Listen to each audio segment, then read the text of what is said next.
Good evening, you lovely lot. How you doing? It's Mag here, middle-aged gamer guy, for another Tuesday night gaming chat where we talk about all the latest gaming news and reviews from the last 7 days or so. How is everyone this evening? Another jam-packed show for you tonight. I want to say hello to a number of people. Gozzo was the first one here. Good evening, Gozzo. Gilfly, good evening. Kindred, good evening. Thank you so much for that tier 1 sub. That's now 7 months. He says it feels like longer. Do you know what? In a way, not in a bad way, it feels like you've been part of our community for a lot longer than that, mate. So thank you so much for the sub. Greatly appreciate it. Heather, hello. How you doing? Evening, Maganol. How you doing? One of our guests from a couple of weeks ago. How you doing? Mind you, it might have even been a couple of months ago. Is it really that long ago? I don't know. Hope you're well. Hope all the team are well. Hope you're doing good. Who else is there? Flame, good evening. Good to see you. Gozzo says, I'm good, thanks, but I won't be here for next week. I'm going to go for a holiday in Kent for next. Well, I hope you have a wonderful holiday next week. Yes. No. And we got another sub. Yes. No. Shit. Ben, good evening. How are you, sir? I'm going to give you a shout out. Subiversary time. Yes. Tier 1 sub. That is 15 months on 11-month streak. Exclamation subpipe in the chat, please, everyone. And you just got here in time. Hello, Danka. Good to see you. Good to see you. Let's give you a shout out, Ben. Thank you so much. That's two subs even before we got the show kicking off. Looking forward to time. So am I. So am I. It's all coming together nicely. There's not a lot I can. Oh, thank you for doing that shout out like that. I'll do the good old. Oh, I can't because it won't come up on my stream deck. Never mind. Can you do a standard shout out as well, please, mods? Just decided my stream deck was like, no. Not doing it. Thank you, Dave. Dave is lurking. Good evening, Dave. But yeah, everything's coming together. We will be talking timeless a little bit later on in the show. So there you go. Thank you, Dave. Greatly appreciate it, Mr. Johnson. So without further ado, there are no mods, only Dave. Sounds like Ghostbusters, isn't it? Yeah. I have killed them all. Well, then you're on the clock for 2 hours then, mate, if you've killed them all. There's nothing I can do about that. Jenny, good evening. How are you? How's it going? Get ready. Curses. Yeah, you shot yourself in the foot there. And you killed all the mods. He is Zul. He is. Yes. There you go. Don't think of a marshmallow man, whatever you do. So, without further ado, let's bring on our co-host that knows the most. He's really the person that you'll come to see. Because let's face it, you don't come to see me on this show. Give it up for the one and only Mr. David Jones. Good evening, mate. How you doing? I'm all right, mate. How are you? Oh, not too bad, mate. I'm sure some people must come to see you. No. They've had enough of me. So. They've seen the stream on Monday. They've had enough. That's so come enough. to see you on the Tuesday. 2-3 hours and they're done with you. Yeah, exactly. Oh, well. Yeah. I am going to say this, though. It's fun. I'm going to bring this up. So last night we were playing Mindseye, which we are going to talk about later on the show. It is my highest viewed stream of this year. I find that really weird. And me and Dave Johnson were talking about this. We were like, it was my highest viewed stream with over like 500 and something views. Oh, nice. So, yeah. I don't know why. We're trying to figure it out. It's a bit of an odd one. So, yeah. It's like a car crash, isn't it? People just can't help but look. Do you know what I think it is? Was it to see how bad it was with the reviews? Possibly. Maybe people were in. A lot of people were coming in and saying, well, this doesn't look that bad. And I think that's the thing. It wasn't that bad, but we'll talk about what is bad about that later on. How are you, Dave? What have you been playing? Oh, I'm good, thank you, mate. I've played a couple of things since last week. I've had a fair bit of Mario Kart. Nice. I've been doing the Grand Prix. So I've done all the 50cc Grand Prix, finished all that off. Daughter's been playing the free roam mode, doing little missions and things there, which is quite good. And it'll work out quite nicely because I found out that to unlock the mirror mode eventually, you've got to do some stuff in the free roam as well as complete all the 150cc stuff. So sure, get the free roam stuff done for me. I can concentrate on the races. Nice. Okay. That's quite good. And she's been enjoying unlocking all the costumes, the characters and stuff like that. She has great fun doing that. So we're both enjoying that game. I really enjoyed it. Yeah, it's a cool game. I've played a bit more Elden Ring Night Rain. Yeah. Managed to do the first boss. It then opens up more of the game. So I'm going to carry on with that for a bit, see if I can get some more of it done. See how things are a bit different because there's like world events that can change things up a bit now. So I'll see how that goes. And then I did start playing the latest DLC for Division 2, Battle for Brooklyn on Sunday. Oh, yeah. It's one of those that do you know what? If they brought that out 4 years ago, I probably would have played it. But now I'm kind of like, so I put not sunk 9 months into that game, so I'm kind of like, Yeah, probably a lot of people the same. Probably a ton of people don't really even know about it, because I don't think it got that much sort of marketing or hype I around it, to be honest. I see a bit of advertising on social media for it, but it's funny because obviously I do stuff for Ubisoft, and not even Ubisoft have asked me to promote it. That's And it's like surprising. I kind of thought, oh, that'll happen. Like they'll drop me a line about, oh, we've got this. Nothing. So Mhm. it's a bit of an odd one, but I have seen a few adverts. He said it's pretty. Kindred said it's pretty short DLC. It's about $12.99, I think. Yeah, I think I've heard about sort of 10-ish hours mentioned Yeah, for it, which will be yeah, fine for that price. I don't mind. I'll get yeah. like a That's few all right. Sundays co-op time with that one, Yeah, and move on to something else. So I fine with also me. think. What was I going to say? Because not there wasn't many reviews. Because I know we put it in schedule to try and mention it in a show a couple of weeks ago. Just couldn't get any reviews for it. So I don't know if there's been reviews now, but it's kind of like it's difficult to talk about a game that's been and gone. So Mhm. yeah, it's one of them. But yeah, I've heard good things. So go check it out. Anything else you've been playing? No, just those three, mate. Yeah, cool. I've been playing Mario Kart, obviously, Mhm. because I finally unboxed the Switch 2, even though About it turned up time. on day of release. I finally opened it on Wednesday. And then obviously playing more of the precinct because I've nearly completed the precinct. And I'm Mhm. still really enjoying that. It's not as good as I was hoping it to be, Mhm. but it's still a lot of fun Okay. in a lot of ways. So it is good. Ellie, good evening. And then ironically, we did the stream of Mindseye last night. And then this afternoon, I decided to play all the additional content of Mindseye, Oh yeah. Yeah. which is I know stuff you interesting. mean. Oh, again, we'll talk about that later on because yeah, I my brain can't fathom what they're trying to do with that. I think I know because we'll see in the trailer that we'll play later, but it Mhm. is a bit odd. But there you go. The show should be Mag and Dave discussing just that. More important news. Oh yes, Dave got a PS5, a base PS5 for 250 quid. So he's very happy. He got one Okay. yesterday. That's pretty So he can darn now good. play Final Fantasy 7 Rebirth. So he's going to be happy with that. There you go. You might even be able to play Space Marine 2 because I know he wanted to play that. So there you go. Anyway, shall we bring in our guest? I think we should. So our guest this evening, ladies and gentlemen, is a gaming journalist. He is a writer. He is an author of 2 books, soon to be 3, as I found out today. And not only that, he's heavily involved with an event that will be taking place in October, which we'll also mention. But you will get to see him as he is our special guest host for the Tomb Raider 1 to 6 panel. Please welcome the wonderful writer, Mr. Daryl Baxter. Hello. Hello. Always a Hiya. pleasure. How you doing? I'm good. I'm all the better for being here. How are you both? Yeah, doing good. Good, Thank thank you. you. Doing good. There you go. Welcome Good. to the show. I've put a link. Do you know what? I don't know. Dave Johnson, did you get the link that I put in the mod commands? He says, finally, someone nice on screen. Wow. Bound to happen Wow. eventually. Yeah. There you go. Oh, look, there's the What's link. that?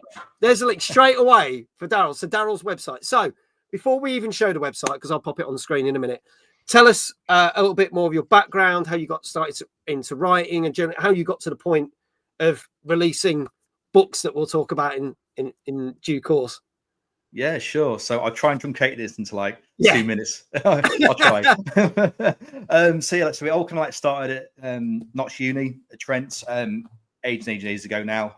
Just answered a call for like pictures for a student magazine, and shockingly enough, the first article was about Tomb Raider 2, which is right there. Yeah. And it just led to me finding the composer to the original series, Nathan McCree. Got an interview, went in the magazine, and it went from there. And it just went to a thing of like, you know what, I actually enjoy doing this. Is pretty good. So I spent kind of more time doing that than the actual IT degree I was doing in Nottingham Trent, ironically. And then a long story short is like I was just doing freelancing on the side, and then it was slowly building. And then, of course, the pandemic hit in 2020. And ever since, that Shoot magazine, I always had that idea back in my mind for a book about Tomb Raider, because I just thought there was a bit of a story to be told. I mean, there's like bits and bobs out there about what was made and how it was done, but not a whole cohesive story. And it got to the point where I was like, you know what, I could probably get this. I could probably pull it off. So I pitched it to a few publishers just when the pandemic hit, and they accepted it. And after an intense 9 months from nothing on a blank page, It went straight to deadline in January 2021, and then it got published in October of 2021. So yeah, that was the first book. And was that with Pen and Sword? Is that right? Have I got that? Yeah, Pen and Sword. Yeah. They were really happy with it, and then it led to the second book, which is Bosses, which is like marking 50 years of Bosses. So that's full of interviews. So people who made Portal 2, Rogue Squadron, Half-Life, has lifted bits from interviews I've done in the past with Future, Tech Radar. So Takeshi Iizuka with Sonic 3. And also Ashima, who was director on Sonic CD as well. So it's all in there, really good, really like fun to do. And it's not on there yet, but I'm currently doing the follow-up to the Maker of Tomb Raider, which I announced in Derby last year. So that's going to cover Tomb Raider 3, 4, and 5, and the original book covers Tomb Raider 1 and 2. So it's just like a continuation of the story, really, of like what the devs got up to and how they kind of made it all up to 5, really. Do you think you'll get to a point where you'll also start to cover the ones like were done by Crystal Dynamics as well when they kind of did the reboot? Do you think you'll like did cover 6 and then jump to the 2013 or any of that, or do you think you want to stick with the original 6? I mean, like the one I relate to most are like the 5, really. Like the PS1, really. That's kind of what I relate to the most. And 6 is a difficult one. You know, it's very divisive, and it was on the remaster, like 4, 5, and 6. I like it, but I just feel like I said in a review that I did, like the foundation is just not there, and everything just falls apart. If they kind of went back to it and remade it, I think Angel of Darkness would be such a good game. But as it stands, no. But maybe, I mean, with Angel of Darkness, that could be a whole book on its own. Crystal Dynamics, maybe we'll see. I mean, it still feels like, I don't know why, but with Legend and Anniversary, it feels like 4 or 5 years ago to me for some reason. It's not. I know, it's crazy. It's like, 2013 was the Crystal Dynamics one, wasn't it? The first one. Yeah. And I'm kind of sitting there going, wow, that's a long time. And it feels like a couple of years ago that I got that. Because I remember getting Rise of the Tomb Raider with my Xbox One. It was bundled with the Xbox One. And then you think how long ago that was, and I'm like, oh, wow, okay, that's kind of spooky. Definitely. Now, there's a whole story, about it behind it. Something that Daryl mentioned to me, and funny enough, Danker's just brought this up. He just said, bit of good timing. You have a guest with a Tomb Raider background. Prime Gaming is giving away Tomb Raider 1 to 3 remastered for good old games. Yeah, and Daryl mentioned this today, didn't you? Yeah, definitely. It was like, what a weird sense of timing that was, considering what's happening right now. Yeah, so it's free to go. Yeah, which is awesome. Jenny says, may I ask if you use Kindle Direct Publishing? No, I believe the publisher Pen and Sword handles all that instead. I just do the writing; they do the rest. Now we've got. I'm not going to talk too much about this because we haven't announced it, but we have got an exhibitor at Timeless who sells all the Pen and Sword books, who will be there. So the chances are you will be able to get Daryl's books on said stand. But not only that, Daryl and all the people from the Tomb Raider panel will have their own stand because there's two things. One, so that you can basically get their autographs and get them to sign Daryl's book. If you want Daryl's book signed and buy a copy, by all means, you can do that. But also to promote the event that Luke runs, Luke Earl, who unfortunately couldn't be on this tonight. And so do you want to talk about, because that's an event we're going to help promote, which is taking place in October, isn't it? In Derby. Yeah. So he's been doing this for, I think I've lost count now at this point. But yeah, he's been heavily involved with like doing an event in Derby every October just to mark, just like a Tomb Raider convention, really. And it's amazing. And like the first one I did was in 2021, TR25, marking 25 years of Tomb Raider. And there's so many events across the day on a Saturday, so you can like interact like with people who have made it, also cosplayers, composers. And this one, TR29, in middle of October. Sorry, Luke, I've forgotten the exact date, but it is on a Saturday. Where it's like interviewing people who were involved in Angel of Darkness, the first movie of Tomb Raider starring Angelina Jolie. Nice. A couple other things as well. So yeah, it's going to be a great time. It's always a fun time. Everyone's so approachable. It's just a really decent day. Yeah. Well, I'm really looking forward to it. I'm going to, because it was, bless her, Saint Michelle, who obviously we've had on the show before. She was on the show this year actually. She's a mad Tomb Raider fan, and I know she's coming. I think we know two creators that are turning up to Timeless dressed up as Lara Croft, and I think one's bringing a butler. Someone's bringing a butler, which is really cool. To Timeless. But yeah, she told me about the event, and that's kind of how I got in touch with Luke and everyone. Right. So it's really cool that we get to have all of you at our event, and then we can help promote your event, because I want to come along to that in October. It sounds amazing. I can't believe it took me until like the back end of last year to find out about it. So but then you got Sea of Thieves Fest 20 minutes down the road from me, and I didn't know that existed for 4 years. So you never know, things that there's all these amazing gaming events we don't know.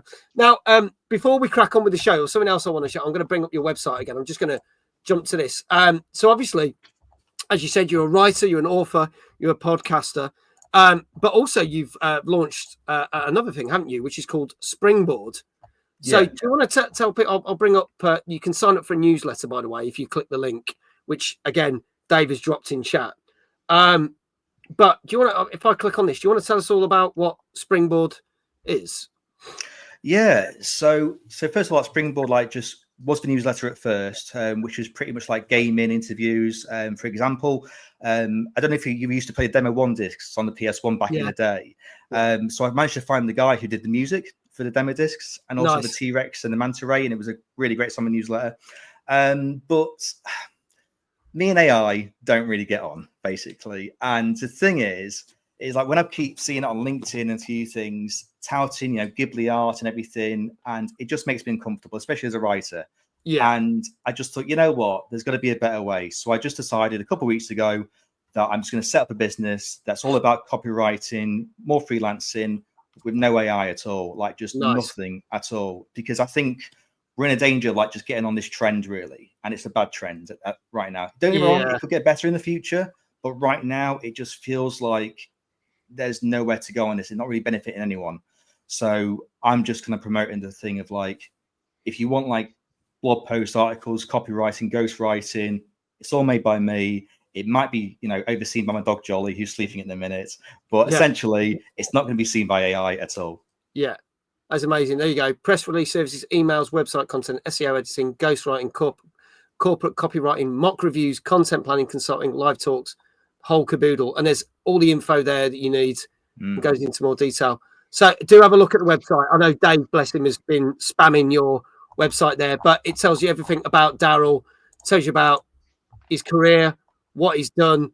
Obviously, the books. Do go check out the books. Obviously, The Making of Tomb Raider and the 50 Years of Boss Fights, which came out last year. But do you know what would be better? Come and buy them off a stand at Timeless and then get him to sign them, because he'd appreciate that, and have a chat with him. And Daryl's going to be at the VIP night as well, aren't you? You're going to be there. Yeah. You're going to be with all our other guests. And that link is getting spammed ridiculously in chat now. So you've got no excuse to not click on it. But everything's there, and Daryl's portfolio. So go have a look at it, spend some time having it. And if you've got any, you can contact Daryl directly, which is amazing. So there you go. We'll talk more about what you're going to be doing at Timeless and everything a little bit later on, and what the future holds for your next book. But should we crack on with the show, gentlemen? Yeah, let's go for it, mate. Okay, so here we go. It's our 221st show with our wonderful guest, Mr. Daryl Baxter. We have got a number of games for the last 7 days or so, including Dune Awakening, Mindseye, The Alters, and the Gex Trilogy, plus some other games as well. We'll also be talking about the fact that how the Switch 2 has become the best-selling console of all time, literally of all time, and what we can expect with The Witcher 4 and CD Projekt Red's plans to not have another Cyberpunk launch. So all that coming up and a little bit more. So let's crack on with our first game. Can I contact Daryl to ask him and Dave to run Timeless instead of Jesse? Anyway, moving on.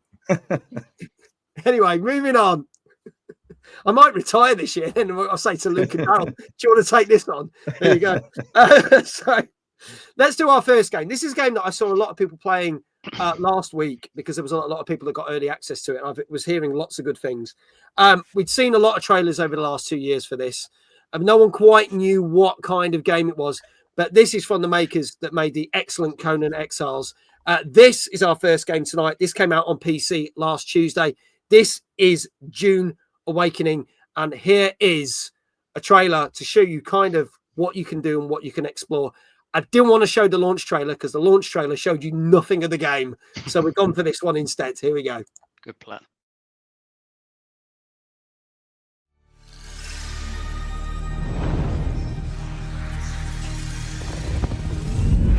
Welcome to Arrakis, the most dangerous planet in the universe. Dune Awakening is a multiplayer survival game on a massive scale, where the open, ever-changing world ensures exploration remains a vital activity. Join us as we traverse the breathtaking landscapes and uncover what the sands have hidden. Follow in the footsteps of the native Fremen and learn to overcome the deadly environment. Collect materials to craft a shelter, still suit, and your first vehicle, then venture into the desert. With a scanning module installed, you can scan for resources in smaller areas, or climb the highest peaks to launch a survey probe, revealing large swaths of terrain and important locations like shipwrecks or abandoned Imperial testing stations. Traverse difficult terrain with tools like the Shigawire Claw and Suspensor Belt, and claim powerful tech and gear. Expand your fleet of vehicles and upgrade them with new modules to suit your playstyle. From the cockpit of the iconic Ornithopter, even the most remote expanses of Arrakis are within your reach. In the deep desert, massive Coriolis storms regularly sweep across the land with monstrous power, changing the entire map every week. As new resources and secrets are revealed, the race to survey the vast new landscape begins anew. Be the first to mark the location of precious resources, then give the map to your allies, or sell it to other players on the exchange. Here, there are no paths to tread, only power to claim. This is infinite exploration. This is Arrakis.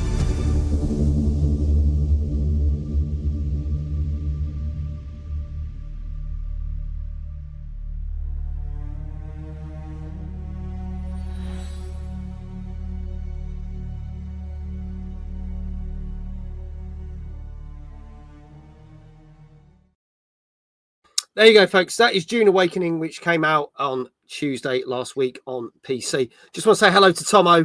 Tomo is in chat. If there's anyone else that I've not said hello to in chat, just let me know because chat's been whizzing by. But yeah, so made by the people who made Conan Exiles, Saber Interactive, I believe, this one.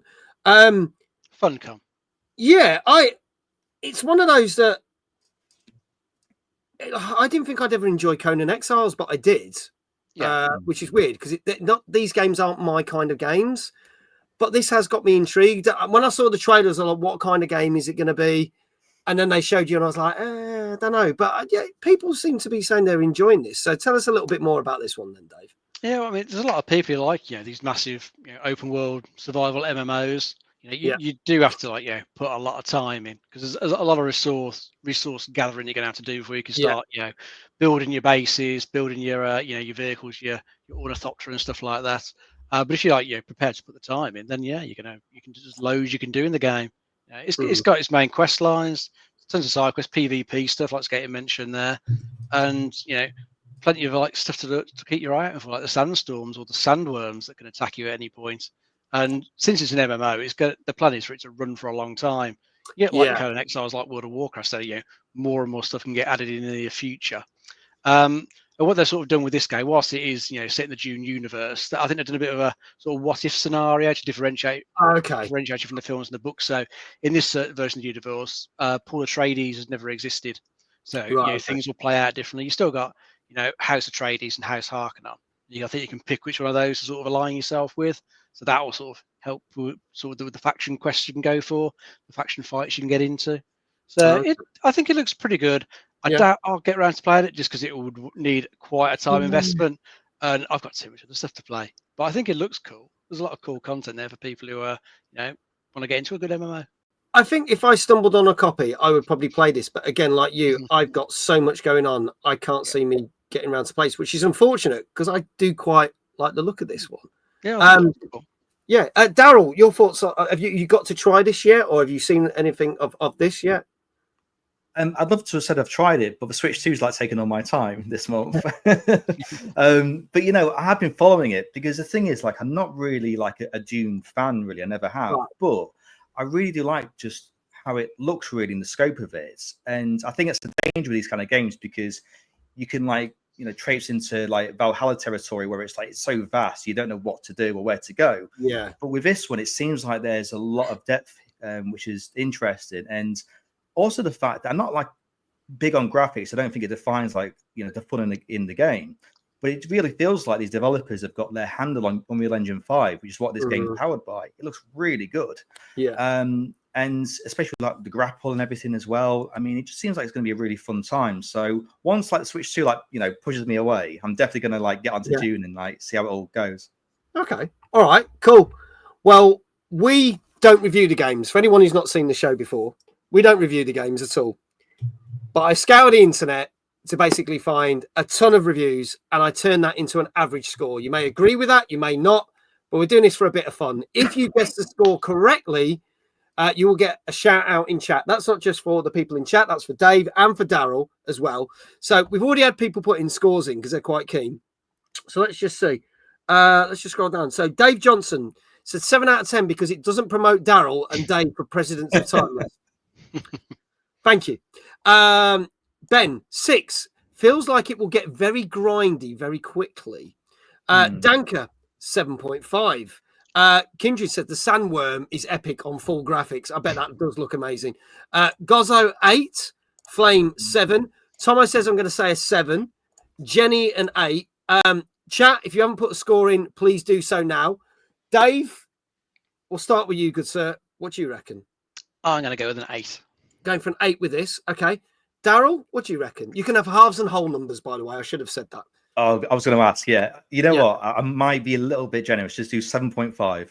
Okay, 7.5. And also, I'm going to say this. You can have the same scores as other people. Because a lot of guests go, oh, well, Dave said that, so I won't say that. And I was like, no, you can do that. That's been a weird theme the last couple of weeks. We broke that theme last week. We forced Ash Millman to have the same score. So, but yeah, 7.5. If you're good with that, that's cool. Kindred saying an 8 as well. Any more scores, folks? Let us know.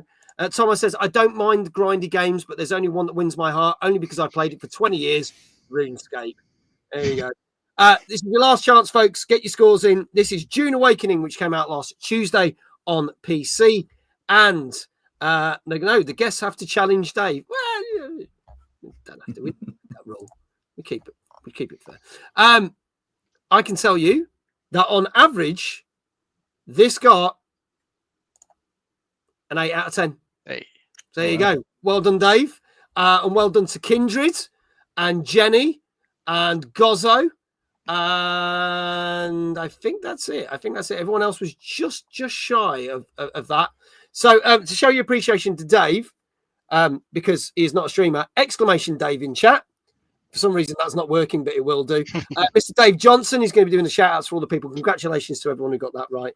And because Dave is not a streamer, we have to give him a shout out in a different way. How would you like your first shout out? You can start with some spinning, mate. Okay, here we go. Without clunking my knees on the desk. Wait for it. And Dave Johnson, I'm not reading that out. He did say it pains for me to give Jenny a shout out, but that's your own fault for misbehaving. So here we go. Dave! I just kicked something over. Nothing breakable, I hope. There's something on the floor there. I think I just kicked a tablet over, which I haven't opened yet. So it just went shooting across the floor. There you go. Dave, you got your shout out. Congratulations to everyone who got that right. That's the first one. Our second game this evening also came out on the same day on PS5, Xbox Series X, and PC. Some of you may have seen me playing this last night, and it is also now deemed the most memeable game of 2025. And some of it, people are calling it the worst game of 2025. But let's see if that's true. Ladies and gentlemen, this is Mindseye. Rated M for mature.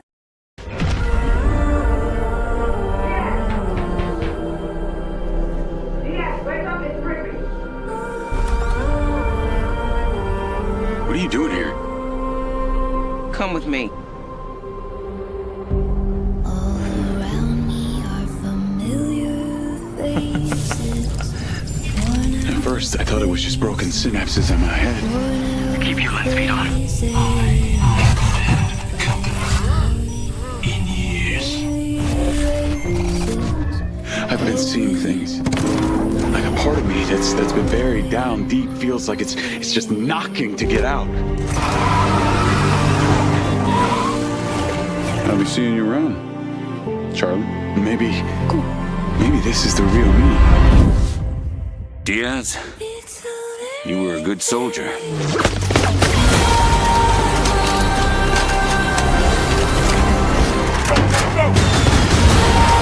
don't want any part of your future.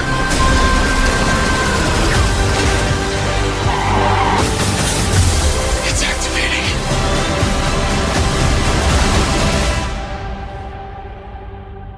And I find it kind of funny. I find it kind of sad. The dreams in which I'm dying are the best I've ever had. So yeah, this is an interesting one. Everyone's been hating on this, but I'm going to say thank you to Mindseye for giving me the most watched stream of this year from based off my stream last night. But yeah, I'll go into more depth with this. But Dave, for anyone who doesn't know what this is, please do tell them, because I'm going to hold back quite a bit, I think. Yeah, well, it's just like a sort of third-person action adventure game. It's got an open world, but it's not really an open world that you can do much in. It's a bit like the original Mafia game, where it's got like, a big world you can drive around in, but it's not really that interactive. So it's got some similarities to that. Your character, I believe, is suffering from like memory loss, and he ends up in this city called Red Rock City, high-tech city. Gets a job for this tech company, gets involved with various issues that's happening with them. What I've read about it, though, and obviously you can tell us a bit more what you thought, but it sounds like it's got some good points. Like apparently the driving's okay. Graphically, it looks pretty nice. Yeah. Cutscenes, I think, look pretty good. Detailed character models. But then I sort of read a lot to say, like, the AI is pretty poor in there. Number of like bugs in it, especially like performance bugs. I don't know how the consoles are. I think PC's pretty bad apparently.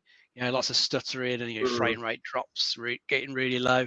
And then just generally the mission structure's a bit on the basic side. Not really much to it. And it's interesting as well because I think this is like the company they make. I think they had this sort of grander plan for this sort of system called Everywhere. I think it was right. called. Which and never appeared. Yeah, you could kind of think of that as like, I suppose, adult Roblox. It's something where you'd go in and create content, create games in there, and people could play it. And this has kind of got little hints there, hasn't it? Because on the PC side, you can create content using the game. Yes, there's some pre-created content you can play, but PC players can make their own stuff, which console players can then play. Yeah, but I think the problem this is going to have is looking at the Steam player count. There ain't many people are really going to make content because the Steam player count, when I looked the other day, was pretty low. The game didn't even peak over 2,000 concurrents on Steam. So not the best launch for it really. And I think for anyone who's actually interested in playing it, you probably want to wait at least 6 months to a year for the company to actually patch it and get it into a better state. Because it's kind of like that cyberpunk type state, isn't it? There's something there to play, but it is pretty patchy in places.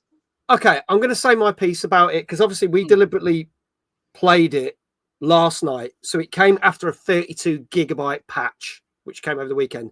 It's had another 3.5 gigabyte patch today. I think in terms of the main game, you're not really playing a game. It is 50% cutscenes, and then like another 30% driving A to B. And I know you said it's an open world, but it's not an open world because if you drive outside of the parameters of where you've got to go, you fail the mission. So you can't actually explore. You've got to go. And we saw that. And then the rest is like these either weird mini games that are very badly made or they're some serviceable action sequences, which are okay. I think the odd thing is I've not completed the game yet, but I am going to try and complete it because apparently it's about 10 hours in total if you just do the story. It's 15 hours if you do all the extra content there. The weird thing is, apparently there's an open world bit that opens up after, but there's no content for it yet.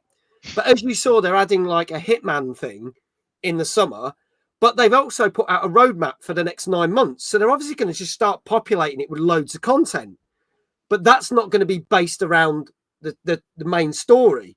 So what you've got, which is what I've been playing today, because I wanted to try and give this a fair shout, is about 25 different sort of levels that are standalone, which are not related. Now, some are racing levels, some are quite funny levels. Like there's a guy who's just bought a plot of land, but then they've basically put a curfew on, so he goes and blows up the army.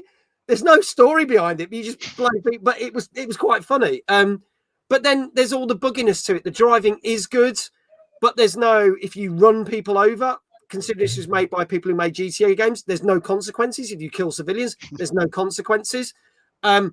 It's quite funny how I was doing a mission as a cowboy where I was trying to protect this big iron truck, and I killed the bad guys after it, and then the truck ran me over and killed me, and I had to start the mission again. Nice. There's the bad things like that. Graphically, there was a bit of stuttering we saw last night. I've seen worse on release. These the worst.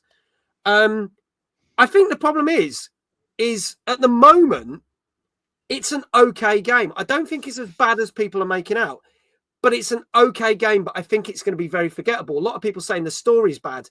From what we saw last night, people who agree with me in chat, we didn't think it was a bad thing. Yeah. We hit a rock and then we couldn't move. Like we got stuck on a rock. And sometimes it's not clear what you're supposed to do in the game. Like it'll go, oh, you got to go here. But it doesn't show you that. There's a sat nav and a thing, but it doesn't take you in the right direction. So there's all these things that it does well, but there's all these things that make it so bad. Yeah. So it feels like it's been pushed out the door way too soon. Probably that 9-month content roadmap, they should have held it back for 9 months to get all that in the game and polish it up.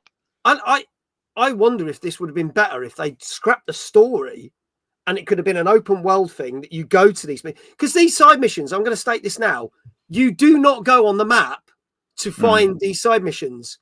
You go into a menu, select them, it sends you to that area, you play that, and again, if you go outside of that area, it's mission over. So none of this game is open world, even though this world, it looks amazing. They've done a good job with the graphics and that. So there's nothing open world to it, which is bizarre. So yeah, I'm one of these people that I'm going to give it a fair shout. And I said this last night. I don't think it's as bad as people are making out. It needs a lot of work. But if they can deliver on this content that they've mapped out for the next 9 months, this could be a resurrection.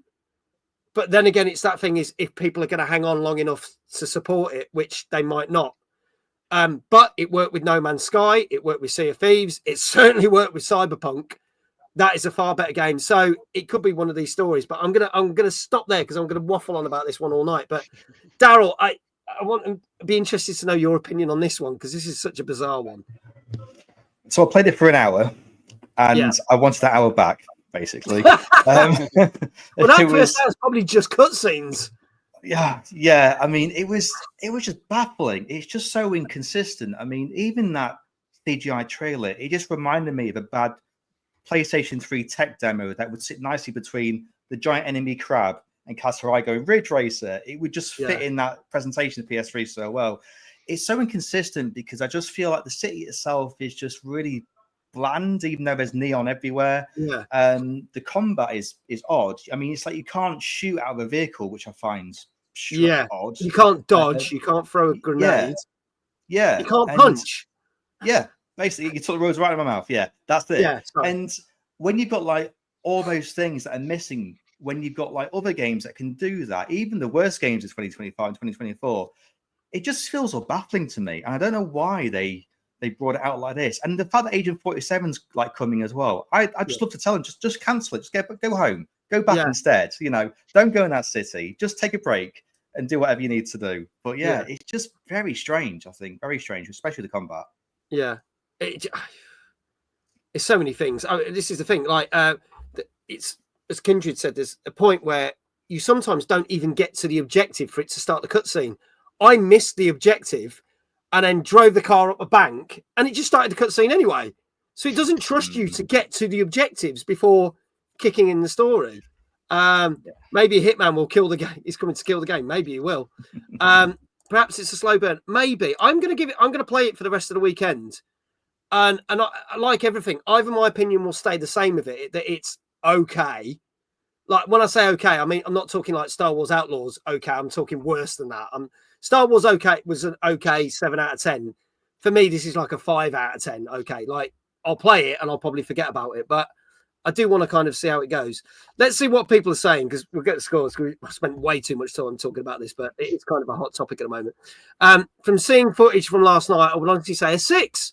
But if I know reviewers, it'll be a 4. Okay, so 0 actually gameplay in the trailer, 5. But they were the cutscenes from the game. I will tell you that. That is the actual graphics from the game.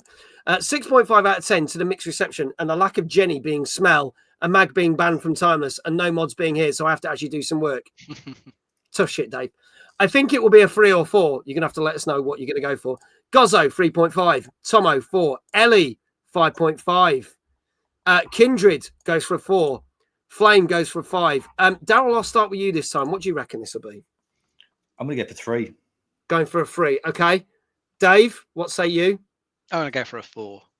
Going for a 4. We've got as Dave said, very mixed guesses here.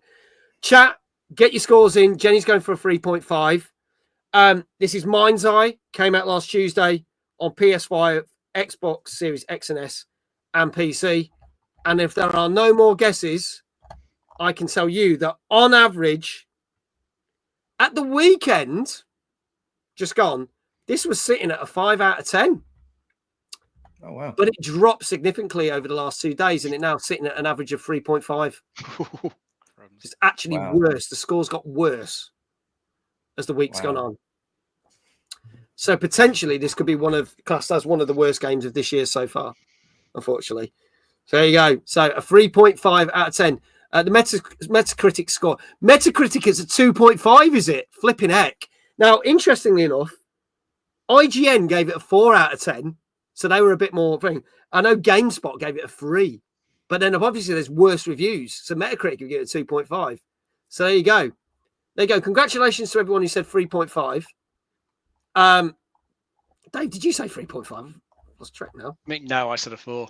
You said a 4. You said a 4. And you said a 3, didn't you, Daryl? Yeah. That's why I'm getting confused. We're both either side of it. There you go.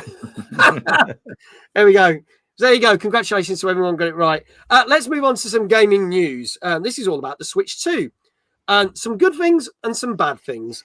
Firstly, the Switch 2 is the fastest selling Nintendo console in history because it has sold 3.5 million units worldwide in its first 4 days. Bearing in mind, the original Nintendo Switch, which came out in 2017, sold 2.5 million copies in its first month. So it sold 1 million more in like 26 days less, which is insane. People are asking why has it sold so many? Why has it sold so many? A lot of people like the design of it. A lot of people like what it can offer, the fact that it's bigger, it's better, it's got better storage. But I think what the biggest contribution to this has been the fact that actually it has been quite easy to get hold of one. So obviously there was all the pre-orders and people were like, oh, I've missed out on the pre-orders. But then more pre-orders came and more pre-orders came. And it's interesting that when it got released, people were like, oh, I managed to get the one the day after.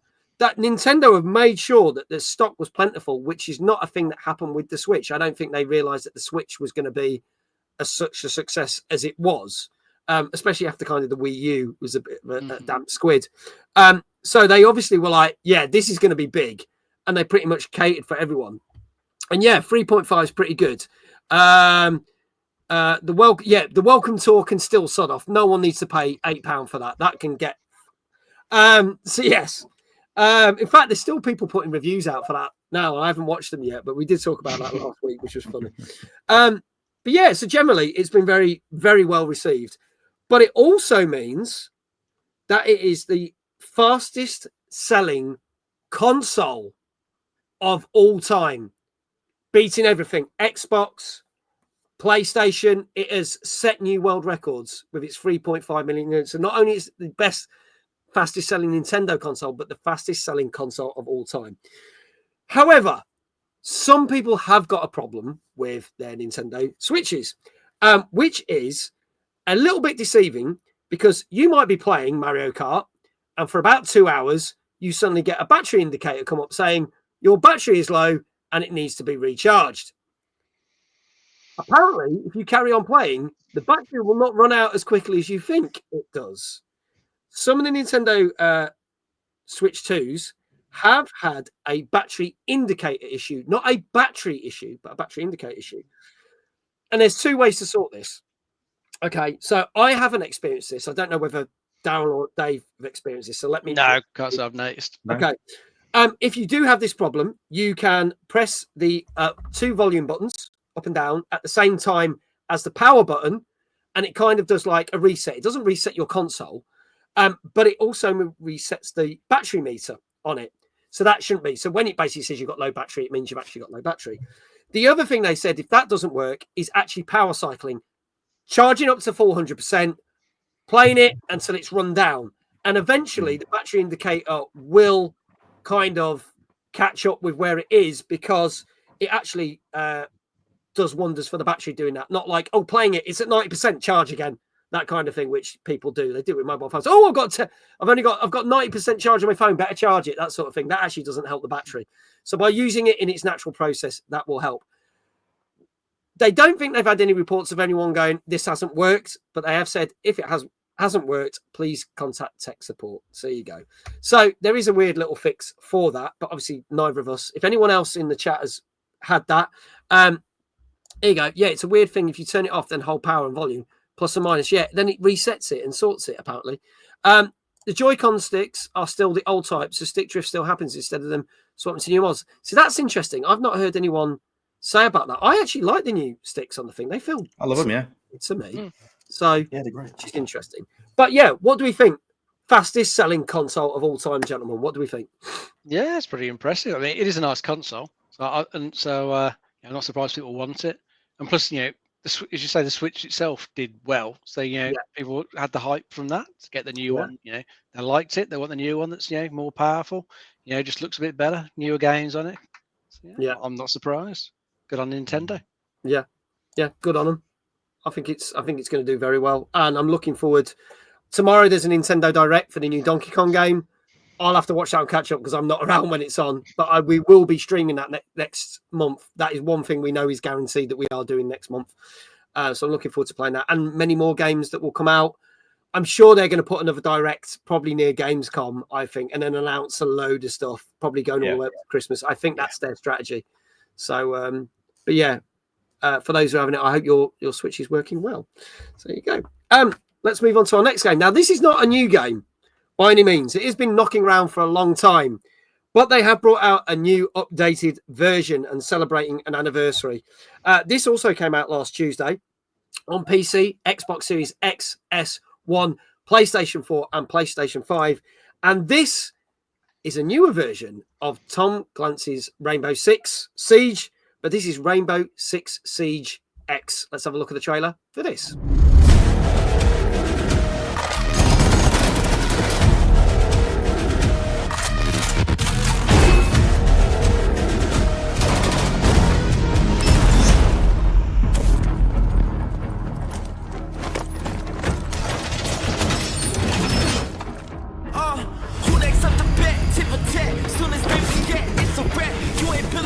Take the heat, I done took the turn from every man. I ain't saving face, this is fake. I ain't saving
Six Siege X. Get free access now.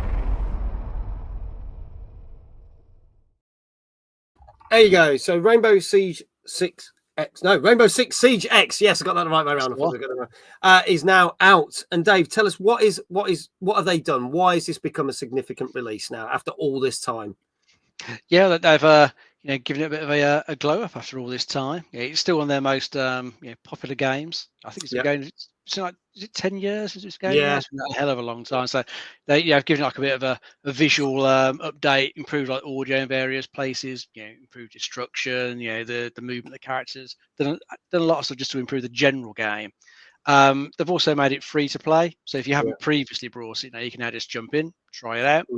And they've added a new 6v6 game mode in here as well called Dual Front. So something new for new players to get into, and for the old fans to try out as well. And I believe they're updating a number of the maps as well. So I think there's like 3 so far that have had like major like graphical updates to them, light improvements and stuff like that. And like more will come like in the coming months and years, because Ubisoft is still going to continue supporting this, which is good. Because I mean they could have gone down the route of just making a sequel and then end up splitting the player base, which is never a good thing, because someone won't like it, want to stick with the original. But at least this way, everyone gets an improvement to the game they love, and they can just carry on going with it. No sequel to buy, just carry on. Now, I believe I'm right in saying that obviously now they've made it free to play to get a load of new players in. But if you do want to do the rank modes and you want to keep your rank and stuff, that is the version that you had to pay for. So I believe that's like, so that way the people that are like the more professional players aren't suddenly going, oh, it's been open to everyone. It's kind of a nice split to make it fair in that respect. Daryl, have you ever tried? I played this quite a few years ago on stream, and I really enjoyed it. But then it's just one of those things I forgot about. But have you ever tried playing this? I've only played a very old version of Rainbow Six. I think I'm a PS2. That's how far back I go. But but I mean, for this, I don't know. It might sound harsh. It just seems like a Wish.com version of Call of Duty Warzone to me. That's what it looks like to me. It doesn't really appeal to me, and it feels like it's just the same game every year. It's like that Simpsons reference, Malibu Stacy doll with a new hat. That's what it seems like to me, Rainbow Six. So that's my review, really. Yeah. No, fair enough. That is absolutely fair enough. What did we think this got? Let's have a look. A couple of people have dropped scores in already. Ben reckons this has done well. This has got an 8. So does Danka. So does Gozzo. Good night, Jenny. Thank you for being here. Take care. Thanks for being here. So, chat, get your scores in. Dave, what do you reckon this got? I'm going to go for an 8. Going for an 8 as well. Okay, so it seems to be a popular answer. Daryl, what do you reckon? 8. Follow the flock. Why not? Fine. Okay, go for an 8. Flame saying a 7.5. First person who's saying something different. Kindred saying an 8 as well.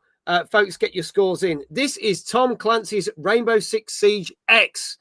That's a mouthful. Which came out last Tuesday on PC, Xbox Series X, S, Xbox One, PS4, PS5, and is now free to play for everybody. I might even consider dropping this in the hat for a future community night, because we used to do this many moons ago and we had a lot of fun with it, and we haven't played it in years. So I might just drop this. To try again. Do you know what? It would, and just to see how it differs. So I did enjoy it. When we played it. We did quite a few streams of it back in the day when I first started out. So there you go. Dave Johnson is running. He's saying no shout outs for me. He's running. Kindred went 7.5 because it's common knowledge. I'm always 0.5 out. So there you go. So Ben's saying 7.5 because he thinks he's 0.5 out. So there we go. If there are no more guesses, I can tell you that Dave, you are going to have to do a lot of shout outs. And yes, Ben, always 0.5 out. You should have gone with the 8, because this did get an 8 out of 10 on average. So it got really good scores. Dave's just gone shit in chat. Yes. So congratulations to all those people that said 8. Can we get a shout out for our wonderful guest, Daryl? Please go check out his website. Go have a look at his books. You'll be able to get his books at the Timeless show. Get him to sign them as well. Which would be awesome. Yeah. We'll greatly appreciate that. So we'll drop those. And Dave, how would you like your second shout out, your second one this evening? Good sir. You can jump up from behind a chair, mate. Okay, let's see if my knees can not kick over something this time. Yeah, so, don't stand on your tablet. No, Jesus. Right, yeah. I'm supposed to be taking that record all with me. We'll see what happens. Right, here we go. Go for it. Dave! Very nice. There you go. Don't forget, exclamation Dave in chat. Show your appreciation to Dave. There you go. For being the co-host that knows the most. Awesome. Let's swiftly move on. Now, last year, we had Space Marine 2, Warhammer 40k, which was a runaway success. It was in our top 15 games of the year. Got great reviews. Obviously, it had been a long time from the first game to the second game. So out of the blue, it was announced that a remaster was going to be made for the original Space Marine.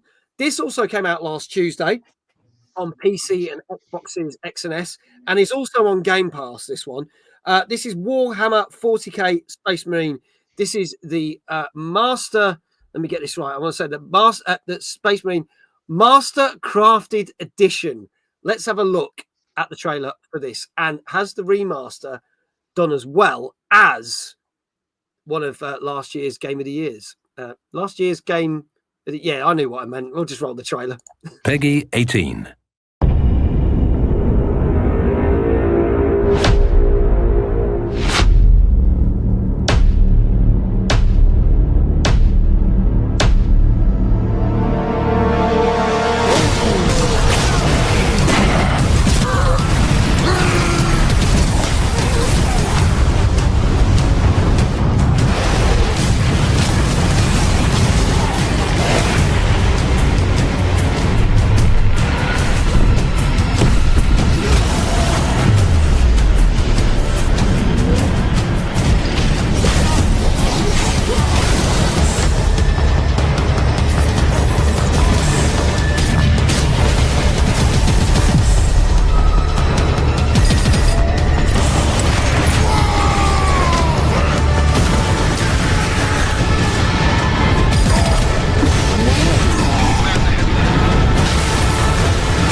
There you go. So that is the remaster or reimagining of Warhammer 40k Space Marine, which came out last Tuesday. Dave, can you tell us a little bit more about this one, please?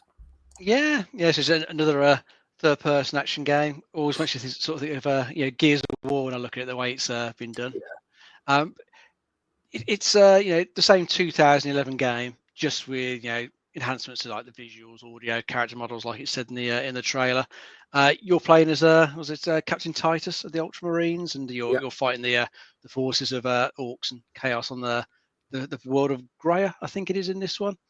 I think it still retains some of the multiplayer stuff as well that was there in the previous game, so you can dip into a bit of that if you want to. But I think generally it's just an excuse to roll it out, considering how well Space Marine 2 did, because it doesn't look that vastly better graphics wise.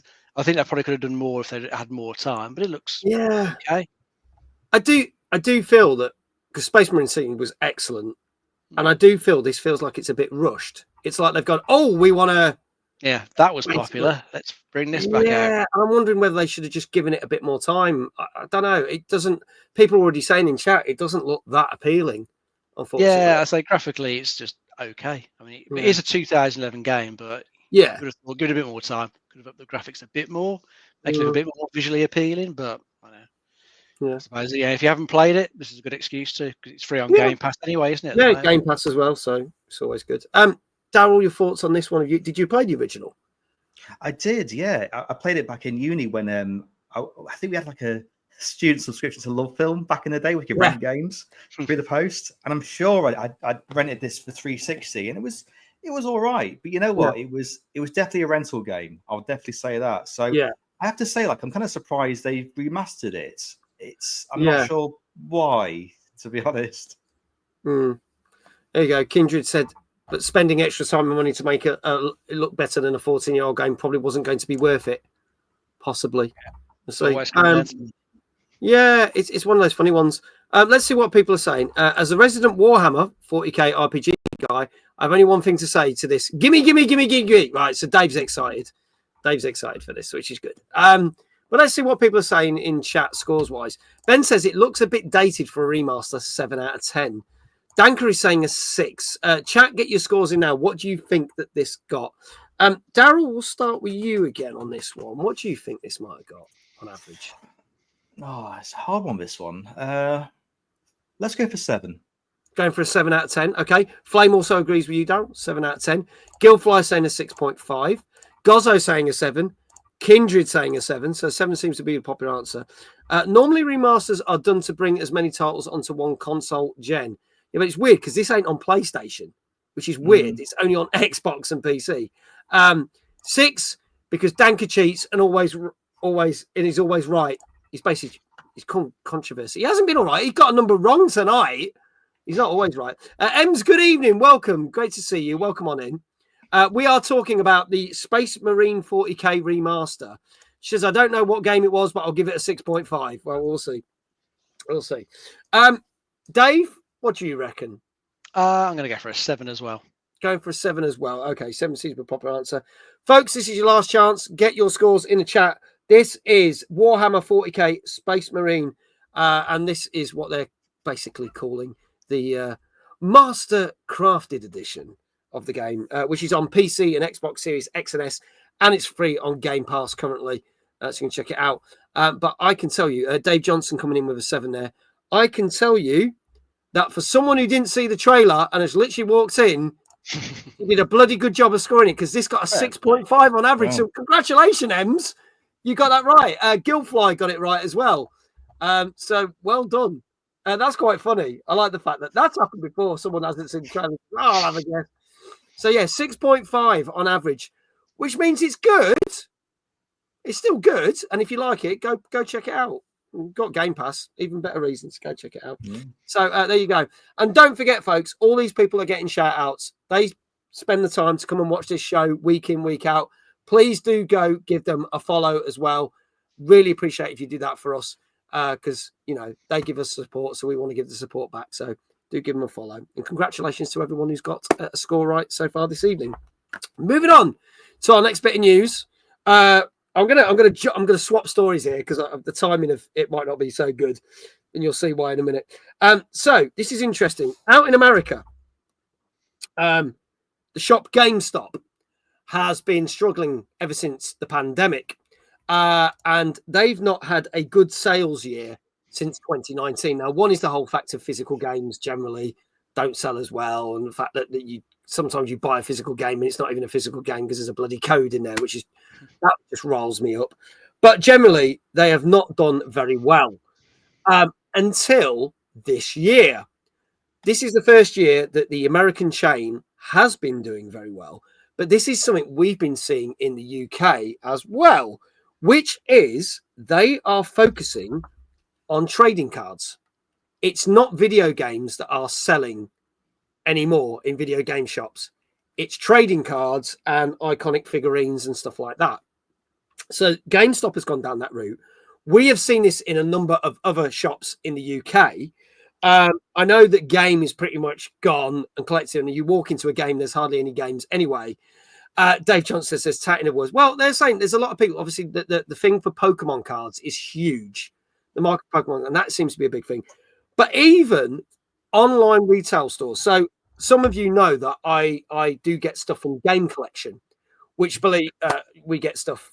I get stuff cheaper from Game Collection, and they do physical games. So if I don't get sent a copy to review or do whatever, I go there to get it if I have to get it.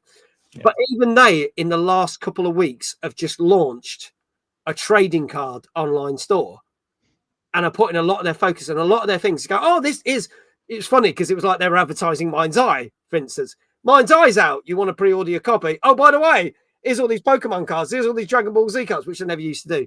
So that is a huge sign. So is this the way that game shops are going now? I think the fact that physical is disappearing, what I want is a little discussion is, are game shops going to end up being, as in game shops were back in the 80s, where it's hardly video games and it is board games, tabletop games, card games? Do you think that's going to be the future of what's going to happen? And we're not going to have physical releases anymore? It's feeling that way because, I mean, PC went all digital a long time ago. You don't see PC games in any shops, really, do you? No. I mean, even like the Asda near me barely has any console games there. I think there's like 2 rows on a shelf at the moment. That is about it. So I think once you get a lot of people who bemoan the demise of physical media, always champion it, always want to collect it, more people seem to be going for digital just because it's more convenient, isn't it? Buy it, download it, it's there to play. I'm going to go and find a disc, swap a disc out or anything like that. It's just easier, and people always tend to go for a convenience of some of these things. And you can usually find like decent prices on like sales as well for digital. So yeah, I think it is going to go that way. So these stores, while they are still around, they've got to find other ways to make up the shortfall in their revenue. Yeah. Daryl, your thoughts on this? Well, it makes sense, really. I mean, it's almost like a full circle thing. I mean, let's not forget, like Nintendo first started as a trading card company anyway, really. So I think like the concept of what a game is, it isn't just the console games, and it does feel like it does make sense for GameStop to do it. I'm not going to give them too much forgiveness because they were like touting NFTs and everything a few years ago, so I'm not going to go that far. But yeah, it does seem like it's going to head that way, and it makes sense as well. I mean, there's plenty of popularity there. Well, we're trading cards like Magic the Gathering and everything there, so it makes sense, really. And there's so many events, and I mean, even like the site I'm helping, Esports Insider. I mean, they're starting to cover it as well. It's an interesting category, it really is. So yeah, I'm all for it. It makes sense. I just kind of wish that some more UK game shops would really kind of get onto it, really.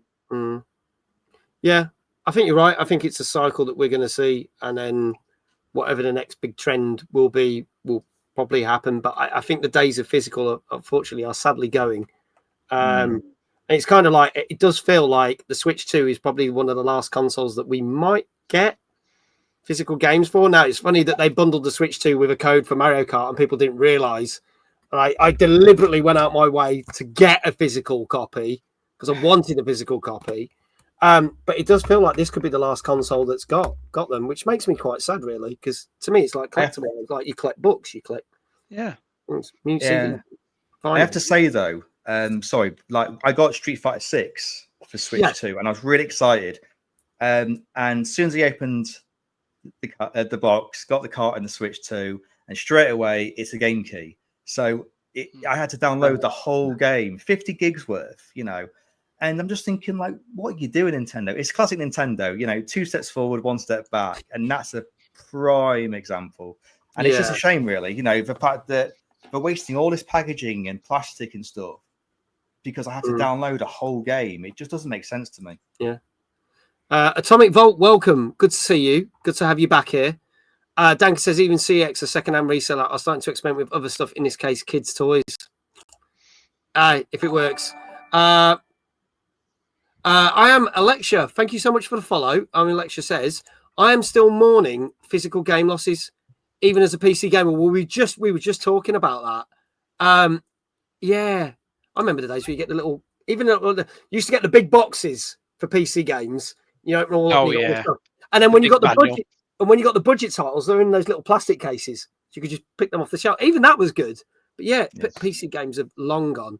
I have a PS5 and a Switch 2.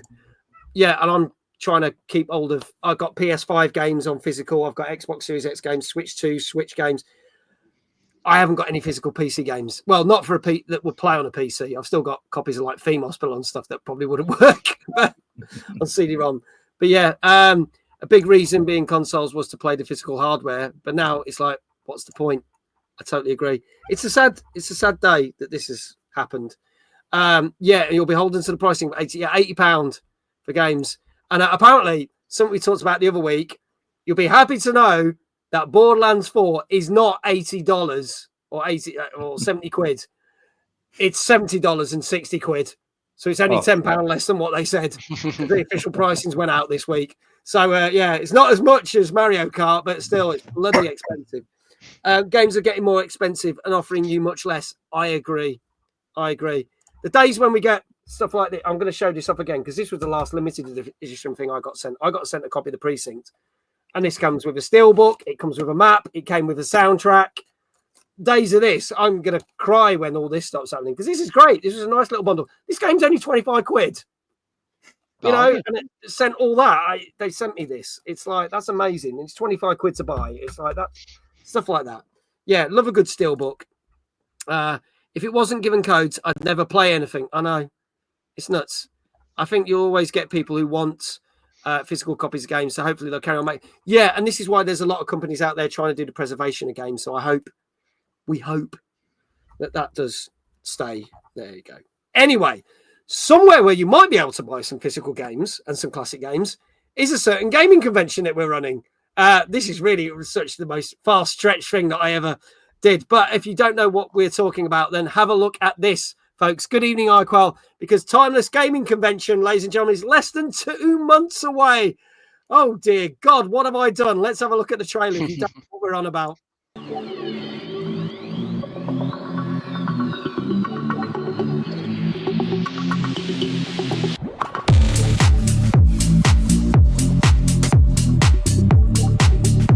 Hi, I'm Middle Age Gamer Guy, and I'm very excited to announce that Timeless 2025 is coming to Liverpool here at the Keynes Brewery.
There you go, folks. So Timeless 2025 is less than 2 months away, and we still haven't announced everything.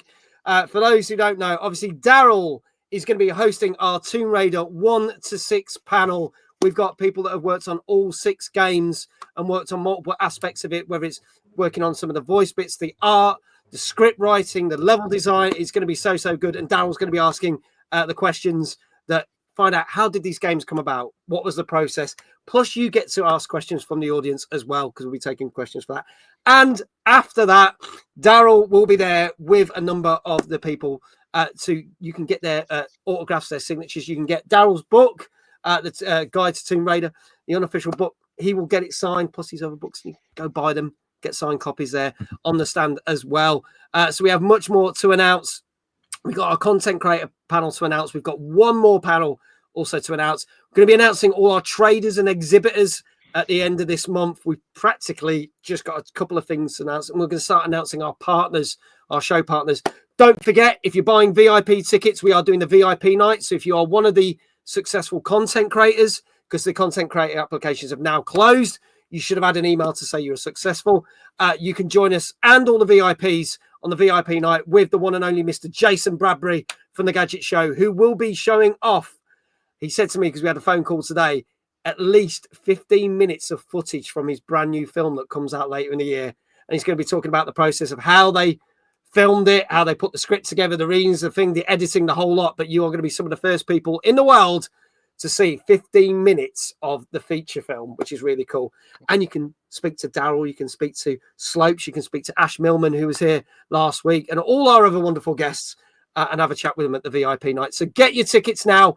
There are literally only 30 VIP tickets left. And I think we've shifted we're just close to 50% of overall selling out so far. So get your tickets now, folks. You're not going to want to miss out. Plus the fact there's over 300 arcade machines to play and games to play and consoles to play and PCs to play and all the different competitions we're doing, tons of prizes to win. It's going to be a fantastic day. So exclamation timeless in the chat. It's going to be brilliant. And Daryl, I want to say thank you so much for being our guest presenter. Is there anyone that's on? I'm going to have to say this. Is there anyone on the panel that you've not spoken to before? Or no, I've spoken to all of them. Oh, nice. Okay. So Yeah. I don't know whether I should spoil it. Is there any sort of questions that you want to try and really delve into with any of the panel, just to kind of go, oh, this will get you. I really want to find out about this. Or is that giving away anything? I mean, I'll say this. I mean, it can't be a Tomb Raider panel without mentioning like Winston the Butler. He's got to be mentioned, you know. So there's definitely going to be a few questions as to, you know, perhaps how he came to be, and maybe even certain things that were scrapped with Winston as well. So we'll get into that. Nice. And as I said earlier on the show, we have got a wonderful person that's cosplaying as Lara Croft with a Winston Butler. I've seen it. It looks amazing. Nice. One of our content creators who got picked a couple of weeks ago. It looks outstanding. So I can't wait for that. It's going to be amazing. Get your tickets now, folks. Less than 2 months. But yeah, VIP tickets have nearly sold out. So if you want to come to the VIP night and meet all the guests, rather than having to stand in a queue and wait to meet them and see them on stage, you can actually have a beer and have a chat. I'm Alex says, if I was in the UK, I'd definitely go. Do you know what? We've got people coming from abroad. We have got people coming from America, Germany this year. We've got people coming from Denmark. God, we might even have people from Canada. So people do travel, and we have had people come from far and wide to Timeless, which is amazing. So it's amazing. So maybe not this year, maybe next year. Who knows? If we're crazy enough to run it for a 5th year, you never know. So get your tickets now, folks. Let's crack on with our next game. And I'm glad I did it in this order, because the story that we were going to talk about then, which I've swapped around, probably won't make much sense. So this was a game that came out last year on PlayStation 5. I really enjoyed this when I played this. This has now got its PC release. And this, ladies and gentlemen, is the PC version of Stellar Blade.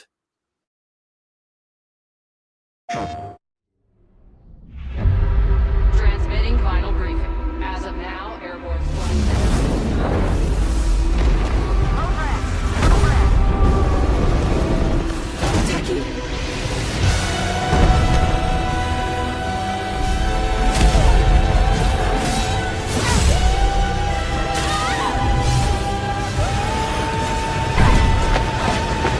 I've been waiting for this moment.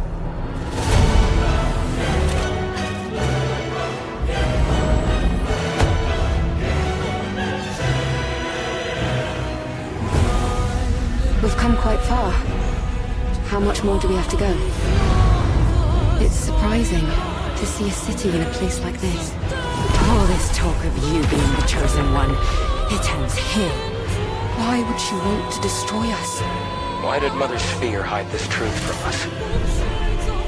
There will be nothing left of you when I'm finished. That's not an ordinary enemy! What is that?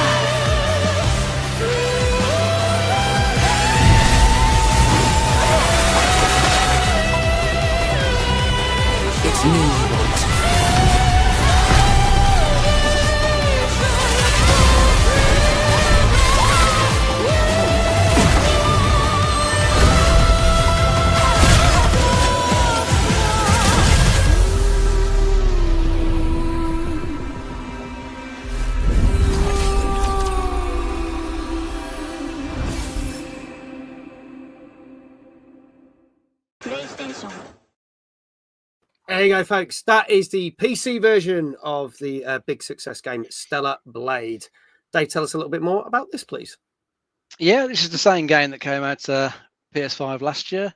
So your character is trying to reclaim Earth that got taken over by some mysterious creatures. So you're dropping back to the planet and trying to clear them out, get it back.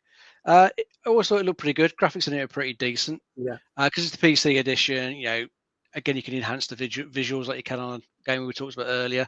So, lots of options like different monitor sizes and different frame rates and all that sort of stuff you get with PC. I think they have optimized it for like handheld PCs like the Steam Deck, and, ROG Ally and stuff like that, which is cool. So I think there's even more costumes. So I think I had a good choice of costumes in the original one. I think I've added shitloads more in this one. So plenty more sexy outfits to put Eve into, whatever you fancy. Yeah, it's probably there. That's insane. I really enjoyed this when I played this last year, played on PS5, and it was a massive success. We are going to talk a little bit more about it later on. So, Daryl, did you ever get to try Stellar Blade when it came out? No, but you know what? It seems like my kind of game because it reminds me of like Metal Gear Rise of Revengeance, Bayonetta, a bit of Onimusha. So it's definitely kind of looks like my thing. So yeah, it might be like the treat for me once I got some work done this week and get it on PC on Friday. Looks great. Yeah, it's definitely worth it. I'm going to say that it's good to play. Yeah, I didn't know what to expect from this. Well, I wasn't sure I was going to like this, and it was one of those. It didn't make my top 10 of the year, but I certainly enjoyed it. So it's one of those that I think I would dip back into it every so often. So yeah, it's definitely worth trying. Right, let's see what scores people are giving it. For those who've just joined us, if you don't know, we don't review the games. We guess the scores that the critics give it, and if you guess it correctly, you can have halves and whole numbers. We give you a shout out for your channel in chat. So Danka saying an 8.5. Ben says I'm vibing here. 8. Gozzo 8.5. Chat, get your scores in. Dave, we'll start with you. What do you reckon? I mean, Ben's gone for an 8. He's always 0.5 out, so I'm going to try the 8.5 that Danka and Gozzo went for. Let's see if that works. Brilliant. I love that. Oh, brilliant. Flame says an 8. Armalexia says 7.5. M says an 8. Iqual says, I thought this looked cool, but I didn't pick it up for some reason. It's certainly worth getting. I'm going to say that. Ben's like, oh, for fuck's sake. Blame Dave. That's science, says Dave Johnson. Iqual, 8.5. Daryl, what do you reckon this has got? Let's go for an 8. Nice round 8. Going for an 8. Okay. All right. Last chance, folks. This is Stellar Blade, the PC version, which came out on Wednesday last week. If there are no more scores. Danka says, I may even break my rule and buy it via pay in free. And that's the desperation that it wants to play it. Kindred, 8.5. Gillfly, 8.5. So if there's no more guesses, I can tell you. So interestingly, this, I don't know what it did when I can't remember the score it got when we did the show over a year ago. But if you look at the average scores for it now on PlayStation 5, it's an 8 out of 10. But interestingly enough, on PC, it's an 8.5. The science worked. Yeah, the science worked. Ben, at least you're consistent, my friend. But congratulations. And Ben just put in the chat to celebrate. Fuck! Yes. God damn it. So, yes, lots of shout outs for people. Let's say Gillfly, 8.5. Congratulations. Kindred, congratulations. Iquel, congratulations. Gozzo, congratulations. Danka, congratulations. You all got it right. Well done. And gentleman here, I've forgotten who's getting shout outs. I've lost track now. Dave knows getting a shout out because he said the science. So 8.5. How would you like your third shout out, dear sir? You can do your walk on from the side, mate. Get your real me for me as well. Like pixelated me, not real me. Okay, cool. Mm-hmm. The Bob Ross version of me. That's the one. Okay. Are you ready? Go for it. Dave got a third one right. Thank you. There you go. That's mini me. There you go. Courtesy of Blue Knight Slime. He gave me that as a present at Timeless last year. So we always use that as a prop now. So there you go. I deserve a shout out because without me, everyone would have guessed wrong. Sounds fair. Science. Yeah. Okay. I'll leave that to Dave Johnson to decide, but I'd say that's a fair thing.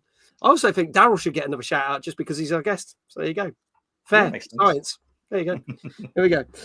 Moving on to another game franchise. There you go. The chat's gone mad now. Thank you. There you go. Plenty of things. Go check out Daryl's website. Go check out the books.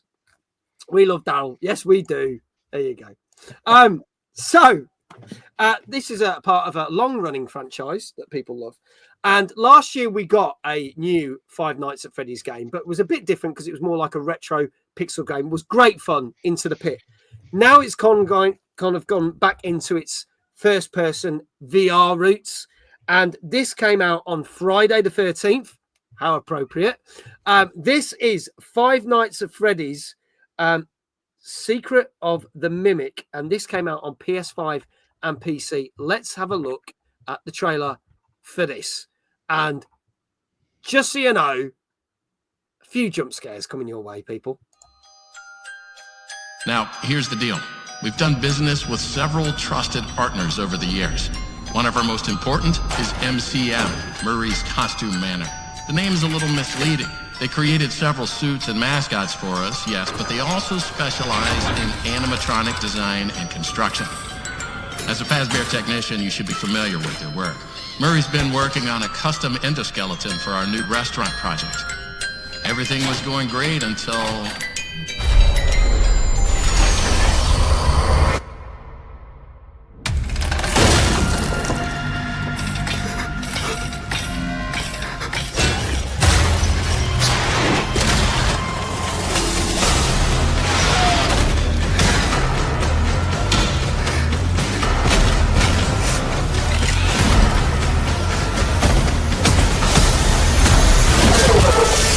We'll follow up with more instructions soon.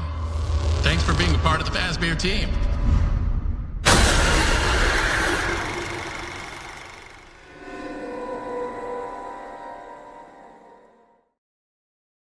There you go, the latest in the Five Nights at Freddy's game. Now, funny enough, Birewolf, who was on our show back in February, was playing this last night and said he really, really enjoyed it. John Unicycle, hello. I know you've got to hit the road, but lovely to see you. Yes, another one. We're literally getting one of these a year at this rate. This is the way this is going.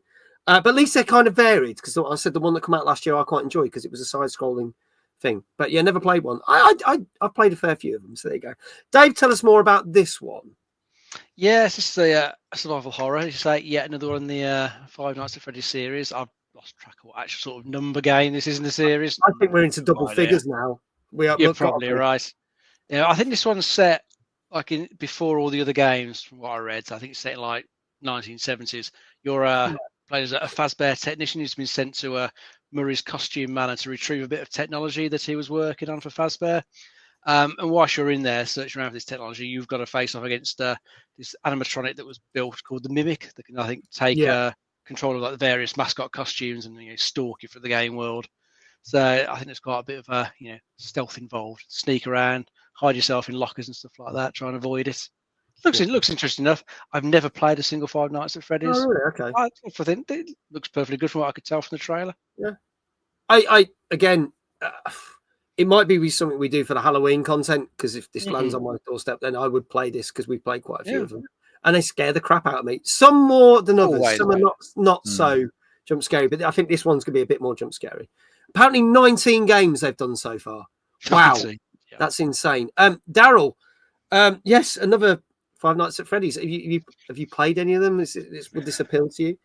Yeah, I played a couple of them when they were on the App Store on my iPhone, and even playing it like that, it was creepy as anything. And yeah, it just the whole vibe of it is just creepy. It just brings you back to watching, what is it, Goosebumps with the dolls, the living dolls. That's what it reminds me of. And yeah, it's really good. So yeah, to see this as well. And I hear like there's like secret endings as well for this one. So which is like kind of refreshing actually in this day and age, So yeah, I'd be interested to try it out. Yeah, I'm quite keen on this one. Icon says, I've not played any Five Nights games, but if the animatronics keep coming to life and killing people, why do they keep making them? And why do people keep buying them? And why do people keep buying tickets to see them? Plot. That's it. One word. The game before, science. This one, plot. That's all you need to know. There you go. So, folks, what do we reckon this got? Get your scores in the chat. As I said, this is Five Nights at Freddy's Secret of the Mimic, which came out Friday the 13th on PS5 and PC. Is there a plot? You'd be surprised. There is a plot. Even in the very basic games, there is a plot where it's just 5 nights. There is a plot, believe it or not. What do we reckon this got? Daryl, I'm going to start with you. Oh, I don't know if it's going for a point or not. Ooh. Let's just go for 7. Okay, going for a 7. Okay. Chat, get your scores in. Icon says, I think they've lost the plot. There you go. I am Alexa says a 6. Okay. So we've got a 7. Now a 6. Dave says a 7 as well. iQual saying a 7, 7.5. M saying a 7.5, so a little bit higher there. Dave, what say you? I'm going to try 7.5. 7.5 as well. Okay. Flame saying a 7. Danker saying a 7.5. Gozzo saying a 7.5. Folks, last chance on PC and PS5. This is Five Nights at Freddy's Secret of the Mimic, which came out on Friday. Reprobate, good to see you. 6.5, just to add variety. Thank you. Great to see you, Reprobate. John Newstar I said 7. Good. You said 7. Kindred, 7.5. Last chance, folks. Any more for any more? If not, I can tell you no one got this right. It got an 8.5 out of 10. Oh, wow. It got really good reviews. Wouldn't have guessed that at all. Yeah. No. And it's funny because Beowulf, as I said, he raided, we'd had him on the show back in February. He raided the channel last night. And I said, how was it? And he said, I'm on my second playthrough to find all the secrets and stuff. And he was really enjoying it. So 8.5 out of 10 on average. So there you go. Bearing in mind the Into the Pit one that I played last Halloween, that got an 8 out of 10. And that was a side scroller. So, you know, it does show that these games are pretty good. John Unicycle says there is no hope for humanity. No, because no one got that right. So there you go. Means Dave Johnson can have a break anyway. He can have a Kit Kat. We'll move swiftly on to our news story. And I'm glad I wrote this in the correct way and quickly switched to news stories, because now this will make more sense, because we have just been talking about Stellar Blade. And Stellar Blade on PC is now officially Sony's biggest Steam launch games. Okay, not Helldivers 2 though, because Helldivers 2 still holds that record because that is a multiplayer game. But for a single player game, this is the biggest Steam launch it's ever had, with 105,000 concurrent players on day of release, beating the current record of Ghost of Tsushima with 75,000 players. So Stellar Blade has absolutely eclipsed all things there. Helldivers 2 obviously is the main one that's done really well. Did you miss Mindseye? Yes, you did. Yes, you did, Drawn Unicycle. It got a 3.5 out of 10. I think it's different, but we'll see. I'm going to complete the game at the weekend and I'll speak more about it next week. So yeah, 3.5 out of 10 for Mindseye. Yeah, not only that, the company that make the game have said because of its success on PS5 and PC, they're going to start working on a sequel. Oh, great. And we are going to get a sequel, which is really good because we really enjoyed it. So, there you go. So what do we think that is kind of... Because really, when it came out on PS5, it was a hit, but it wasn't something that was massively hyped when you think about it. And then it's grown. It's one of those... Definitely seems more popular than I would have thought it would be. I mean, you would have thought, one of Sony's bigger franchises, like say God of War, Horizon, would be there, like the biggest one on PC. But I don't think they're that close, really, are they? Even Spider-Man games. Yeah, you'd think Spider-Man, but no.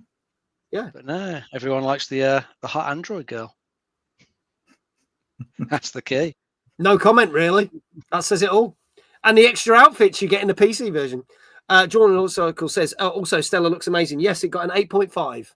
Jordan Unicycle, just to catch you up. So there you go. Yeah, congratulations to Sony and Stellar Blade. And I can't remember the company that made. What's the company that made? Shift Up. That's it. Shift Up. That's it. I remember now. I did have it in my head earlier when I said it, and now it's gone out of my head when I think it. But yeah, congratulations to them for having a big success for the second time. So let's fingers crossed. Yeah, the mod support. There is a load of mod support for it as well. for this one, which is great. So definitely worth checking out. Right, on to our final 2 games of the night, but certainly not the end of the show. This is a game that I will be streaming Monday next week. This is a game we've been carefully waiting for. It did get slightly delayed this year, but it came out on Friday on PS5, Xbox Series X and S, and PC, and Game Pass. And I feel that this is trying to do something a little bit different. And this has had me intrigued ever since they announced it 2 years ago. This is the trailer for The Alters. Let's have a look at this.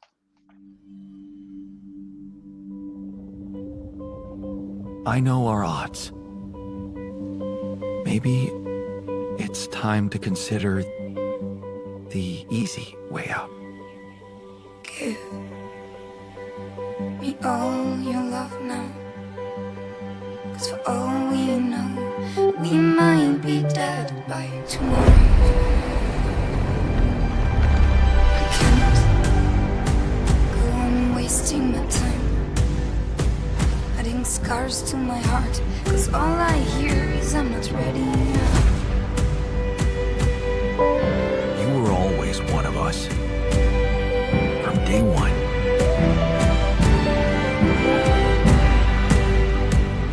What if deciding, making choices was never anything more than just an illusion? What's in your heart?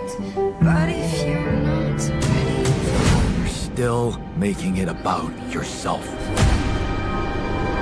Just look at us. have you been ready?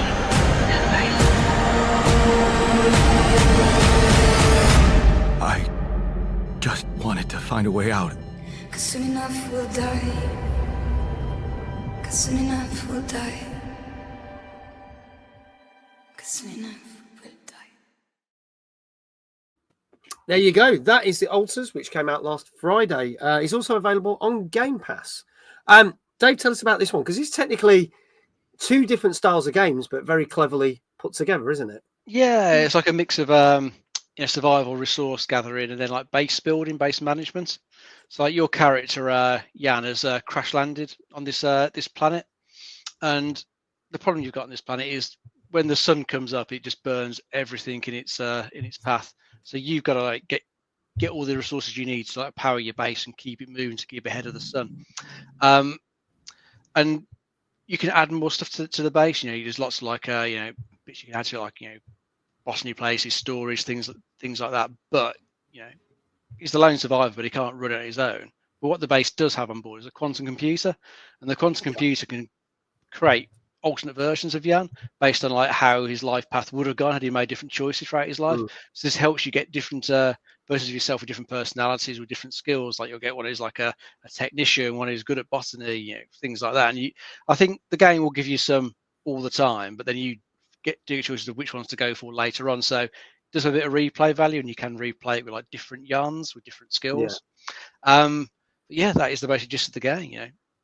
Get the resources you need, get the right group of Jans together, the right skills to help you keep ahead of the sun and try and escape the planet. I think it looks really cool. It's definitely on my list to play. Just too much else already in the backlog, so I'll get to it at some point. Yeah, but I think it looks really cool. It's something that seems a bit different compared to what we get with most of the other games. Yeah, so, I'm looking forward to playing this on Monday. I mean, Danke said I'm not entirely sure if this will grow on me. I'll wait for the playthrough on Monday, but I'm actually genuinely looking forward to playing this. I think because it's that element of exploration and then that base building. And whereas you've had other games like Fallout Shelter where you build it and that's it, this you build it and move it around, but you can actually physically run through it and interact with it, which you don't see many games like that, which is really, really cool. Daryl, your thoughts on The Alters? Yeah, I mean, it looks really good, actually. It kind of surprised me, actually, like what it offers, because a lot of these like resource management games, a lot of them kind of like rely on the UI of it as well, because otherwise you just kind of get confused and the fun gets taken away from it. But this, actually, I really like the look of the UI everywhere, from like managing it and even when you're controlling the characters too. So yeah, it looks really good, actually. It surprised me. So definitely I'm going to be playing that. Yeah, definitely. Yeah, I think this is going to be up there. So fingers crossed for this one.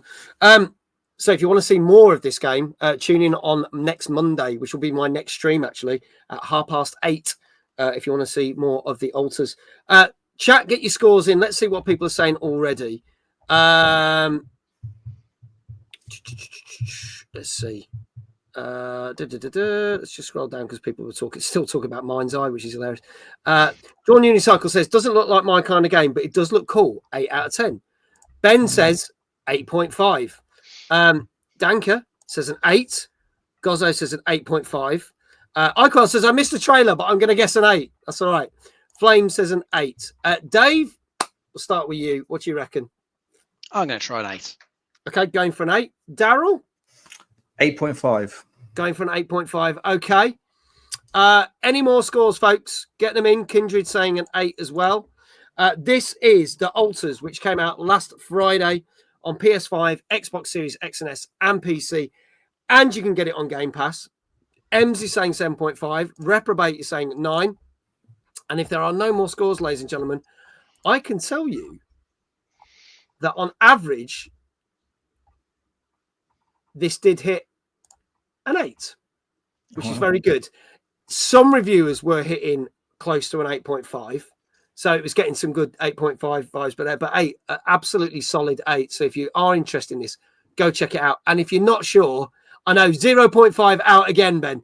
If you're not sure and you've got Game Pass, go download it and check it out, because I don't think you'll be disappointed. This looks like a good one.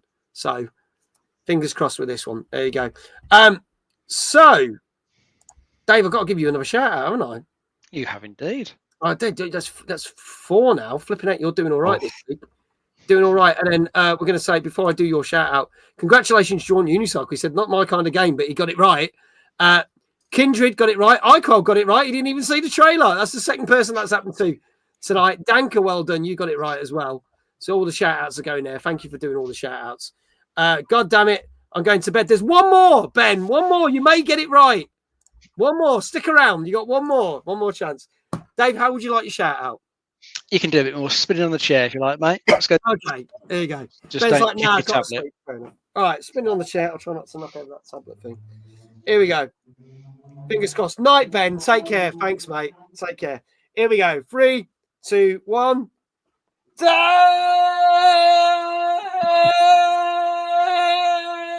got 4 right. Very nice. Woo! Dizzy. Very good. Question is, can he make it 5 as we come to the final game? And it's a bit of a classic. In fact, it's a couple of classics, because it is a trilogy. And I'm going to do a little plug for a different event here, because if you do, I've got to remember what it is now. Exclamation Knots.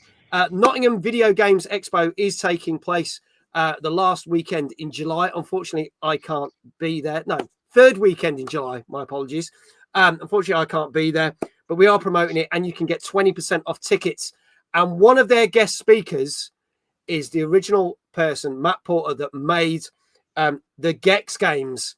So we are talking about the Gex Trilogy. This came out yesterday on Xbox Series X and S, PC, PlayStation 5, and Switch. And you can get to meet Matt Porter. Go click that link, get your tickets. It's a 2-day event in Nottingham, one of the biggest events that Alex and Amy have ever put on. Go support it. And we're going to play the trailer for the Gex Trilogy. Let's have a look at our final game tonight. It's tail time. Tail time. Oh, yeah. Yeah, it's tail time. Do I amuse you like a clown? Fire in the hole.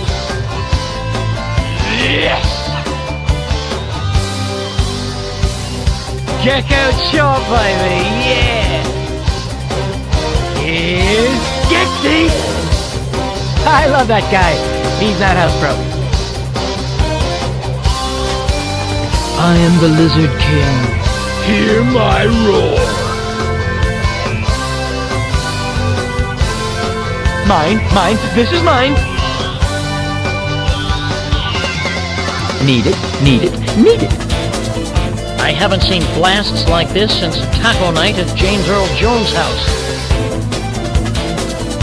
Taste my tail! The tingle means it's working. Note to self, don't drink tap water at Jerry Garcia's.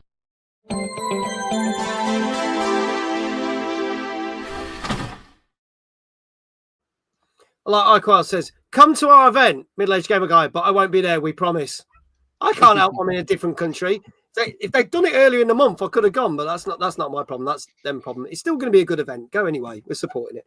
Funny enough, Danka said this got confirmed today, I believe. They've confirmed that the UK dub versions of Gex 2 and 3 with Leslie Phillips, oh hello, bless him, and Danny John Jules from Red Dwarf, their voices are going to be back in it in the original games, which is really cool. So they can add more stuff to it. So Dave, tell us about this trilogy of Gex games. Yeah, this has got an older set of games. I think originally it was started back in the 90s on the 3DO.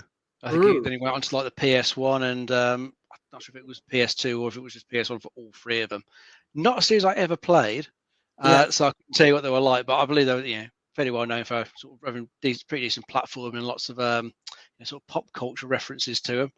Probably a lot of those are going to be fairly dated if you're young and new to the franchise. So some of it might feel a little bit dated in that way. Looks like they've just done a bit of a sort of update to the graphics. Probably it's similar to what we saw with that Warhammer one earlier. Not drastically changed and just made it look a bit sort of cleaner and nice for a 4K display. But it sounds good that they've improved the control schemes. It's probably going back to like play some of these things back back with the old PS1 controls before companies had really decided how to control a character in like a 3D world would feel a bit shit. So it's good that they've modernised it to make it feel a bit better for the modern audience. But it looks like a perfectly decent set of games to play. For anyone who's got a bit of nostalgia. There you go. So apparently it was on the 3DO and all the free Gex games were on PlayStation 1 as well. PS1. And apparently got on Sega Saturn as well. So we didn't know that as well. Thank you guys for telling us all that. I do you know what? Not a game that I played ever. It's one of those that I know there's lots of things like but you had Bubsby the Bobcat. I never played that one. You had loads of mascot platformers, didn't you, way back then? But then I know, like, I played Zool, and a lot of people hadn't played Zool, so it's bizarre. There's some that I played and some, but I knew about this one, so yeah. But yeah, Daryl, are you a fan of the Gex games? Would you be playing this trilogy? Oh, definitely, yeah. So back in the 90s, I played Gex 2 via a demo disc, and it was amazing. And yeah, I managed to get Gex 3, Deep Cover Gecko, and it was such a good game, really, really great. And I couldn't believe it when the remaster was announced. Yeah. And I managed to talk to some of the guys who were making the trilogy for Retro Dodo on a site a few months ago. And it was even they couldn't believe that they were helping to remaster it for modern consoles. And even asked them as well, because I think the chat said they're all the PS1 versions, but the N64 version of Gex 2 and 3, they have a few exclusive levels. So I think Gex 3 has a Titanic-inspired level. Right. I'm not sure how that'll go, because some levels haven't aged well, I'll put it that way. Okay. But I did say, like, are they going to be coming to the trilogy down the line? I said no, because the Carbon engine, which powers these ports, is only PS1. But I will say that I do want to play it on my Switch 2, but at the minute, it doesn't work properly on the Switch 2, only the Switch 1. So I have to wait for a patch for it to work. But right now, I'm ready. I'm ready to play them. Awesome. I'd give these a go. I'd enjoy these. I know I enjoy my platforms, but yeah, I'd definitely give them a go. And as I say, and if you want to hear from one of the original creators, Mr. Matt Porter, he's at Knots VGE doing a talk, so go see him. Go support Knots VGE. So the question is, what do we think this got? Let's have a look. Goslo's saying this is going to get a 7. Danka's saying a 7.5. Daryl, I'll start with you for the last one. What do you reckon? 7.5. 7.5. Okay. Dave? 7. 7. Okay. Well, we've got some people 7.5, some 7. Chat, get your scores in now. This is the Gex Trilogy, which came out yesterday on Xbox Series X and S, PC, PS5, and Switch. Kindred missed the trailer, so he's going to say 7.5. Is this going to be the third person that didn't see the trailer and gets it right? This would be amazing. Flames 7. Drawn Unicycle says 9 for this. What other scores we got? Get them in now. This is your last game of the night. We've got one bit more news to talk about, but this is the last one that you can have a guess on. Any more for any more? M says an 8. Any more for any more? Last one was the first I got in a long time. Yes, you're right. You got it right. I'm feeling a bit Gexy. Let's say 7.5 says iQuail. Okay, if there's no more takers, I can tell you that this is so funny because some people have gone one way, some people the other way. But this did get, and Dave Johnson coming in with an 8.5, but it's not correct because this got a 7.5 out on average. Oh, not bad. Yeah, 7.5. Congratulations. So that means Kindred was the third person to not see a trailer and they guessed it correctly. So that has been the theme for tonight's show. So from now on, watch the show, just don't watch the shows. Danker cheated again. He didn't cheat. Danker hasn't got them all right tonight as well. Danker hasn't got them all right. He's got about 50-50, I think. There you go. Congratulations to everyone who got them right. iQuail, well done. Kindred, well done for getting that right. Danker. Anybody else? I think that's it. Daryl, you need to get a shout out, don't you? Yes. Yeah. Don't forget our guest. And that's a good way to end the show. Making sure you get a shout out. So there you go. Go check out Daryl's website. We'll talk a little bit more just before the end. But while those shout outs are being done, Dave's got jealousy syndrome, says Danker.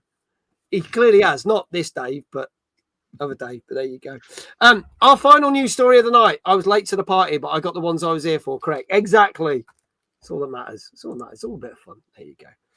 M says I only got the first one right, and that was the only one I didn't see. It happens. Don't worry. So back last Christmas at the Game Awards, we were treated to a first look, not of gameplay, but first look of the announcement of Witcher 4 by CD Projekt Red, which is a highly anticipated game, as we know, because Witcher 3 was such a big success. And people were hoping to see more of it at Summer Games Fest.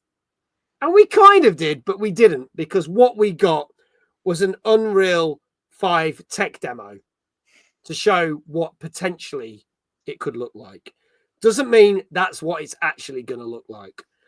So we didn't really see much more, and we've got no date. We don't know whether this is going to be a 2026 release. It could be a 2027. No set date has been set on this. We could be waiting 2 years for this game. However, CD Projekt Red did put out a statement saying that they, I hope they have, learned from their mistakes of how they released Cyberpunk. And they basically stated that with Cyberpunk, they put all the efforts into the PC version of the game, which was like the high spec version, and then scaled down to try and do the PS4 and Xbox One release, which, as we know, was absolutely catastrophic because a lot of people's Xbox One, and especially PS4 versions, did not work. We're talking the same sort of thing with Mindseye. People were getting refunds on the game. Sony took it off the stores. It was that bad. But they did good on their words, and over the years, they have patched it, they brought out new content, and they turned it into the game that it should be. And as we know, just the other week, Switch 2 got released to Cyberpunk, and everyone said how good it is on a Switch 2. So, it's become the game it should have been in the first place. So they've said, we are not going to scale down this time. We are going to scale up. When we are building Witcher 4, we will start with the console versions in mind. So it may not look like that tech demo, but it means if we can get it working and make it work properly on these consoles, then there's the room to scale up to the PC version, which will be like even better and be closer to what you saw in that tech demo. Do we think that is actually what's going to happen? Because bearing in mind, even Witcher 3 had a little bit of a rocky release when it came out. But then again, they're good in some ways. CD Projekt Red are good for their word, and they patch the games up and get them working. But it always seems to be after release. So do we think that this might be the first game that they do that actually has a decent enough, like there might be still bugs in it because games have bugs, but it might be a decent release rather than a car wreck like Cyberpunk was? I certainly hope so, because let's face it, Cyberpunk was a bit of a car wreck, wasn't it? The amount of bugs and glitches and stuff that was just wrong with that at launch. I would really hope they don't repeat that again. I mean, they won't want the bad publicity for one thing. But whilst they've learnt their lessons from Cyberpunk, I definitely learnt my lesson as well. I'm not going to pre-order it. I'm going to wait for reviews, make sure it actually is, as good as they say. Then if it is, then I might buy it, launch day or day after or something like that. I'll definitely wait just to find out. And I hope they do manage to get to look as good as that tech demo they showed off. I mean, that was running like a base PS5. That did look pretty spectacular, but it wasn't just a tech demo. So the actual game could end up looking like, not quite as good as that, but I hope they're at least aiming for that. Because if they can get the PS5 version look that good, then the PC versions look phenomenal. Yeah, could be very, very good. Yeah. Daryl, your thoughts? Yeah, I think, to be honest, and this might be me being a bit too optimistic, but I think the efforts they did with Cyberpunk on Switch 2 makes me feel like that was a practice run for Witcher 4 on Switch 2 and then scale up instead. I think that's really what the long game is. So I think, that's going to be a realistic thing. And I'm all for it. I mean, I played Witcher 3 on the Switch. I'm hoping there's a Switch 2 patch coming soon, just to take advantage. And so I'm all for it. And I think they've learned some harsh lessons in the past few years in Cyberpunk. So I think the only way's up. Yeah, definitely. Kindred said, has there been any no issues released from any company? Yes, Astrobot. That's the most recent one that comes to mind. That was absolutely fine day one. And had no reported issues. That's the most recent one I can think of. I think everything else that's come out might not have been too serious, but it's probably had patches. Yeah, well, I mean, everything tends to have a day one patch these days anyway. Nothing's ever perfect. It's just the scale of what's wrong with it. I mean, Cyberpunk was the wrong end of the scale. Same with Mindseye, that's the wrong end of the scale. Yeah. So there you go. But there you go. But we will sit patiently and wait for Witcher 4 whenever it may come out. And obviously, as soon as we know more details, we will let you know on this show. Yep. And ladies and gentlemen, that is our show for this evening. Thank you so much to everyone who's been in chat. Congratulations to all the people that got it correct. And our fabulous guest, Mr. Daryl Baxter. Thank you so much for being here tonight. Thank you. Thanks for having me. It's been really fun. It's been really cool. Can we get Daryl's website again in the chat? If you haven't gone and check it out, please do go check it out. Go buy his books. Yes. And if not buying his books and you're coming to Timers, buy his books at Timers so you can get them signed. See you in August. Yes, see you in August. Daryl is going to be heading up our Tomb Raider 1-6 panel at the show. And if you are in the audience, you can give your questions to Daryl and Daryl will ask the panel your questions as well. Really looking forward to seeing you there. Thank you so much for being such a great guest, Daryl. Really, really appreciate it. No problem. That's brilliant. Good. As always, thank you to Dave. Always a pleasure, mate. The co-host that knows the most and the fountain of knowledge that he is. Next week's show, next Tuesday, we have the wonderful streamer, Mr. Johnny Beard. His first time on the show. He's one of our content creators for Timeless, but he's also a podcaster. Does some wonderful podcasts. He had Ash Millman on his podcast last year, who was our guest on the show last week. Josh Drive-Hayes, who was at Timeless last year. And weirdly, I am popping up in a future episode of his podcast, which we recorded a couple of weeks back. So wanted to return the favour. I'm Johnny on the show, and he raises a ton of money for charities. Such a lovely guy. He will be on the show next week. Also, thank you to everyone in chat. Thank you to the mods, and especially Mr. Dave Johnson, who's been basically doing all the shout outs and everything and picking up the slack for tonight, because I know Sophie's not well tonight, bless her. I know she's probably not watching this, but get well, Sophie. Get well soon, because she sent me a message going, I'm really ill, I can't be here tonight. So hopefully Sophie gets well, who's our one of our wonderful mods as well. That's it from us. That's it from me this week, folks, because I've got a crazy week. If you are following me on tour, as it were, I am in York tomorrow. I'm in Leicester on Thursday. I'm in Macclesfield on Friday, but I'll be back with you on Monday. We are back to the normal 4 streams a week. We'll be playing at the Altars. We will be playing, doing TNGC. We will be playing FBC Firebreak, which came out today. We're playing that, and I've got a special announcement for that tomorrow. So stay tuned in the Discord for that.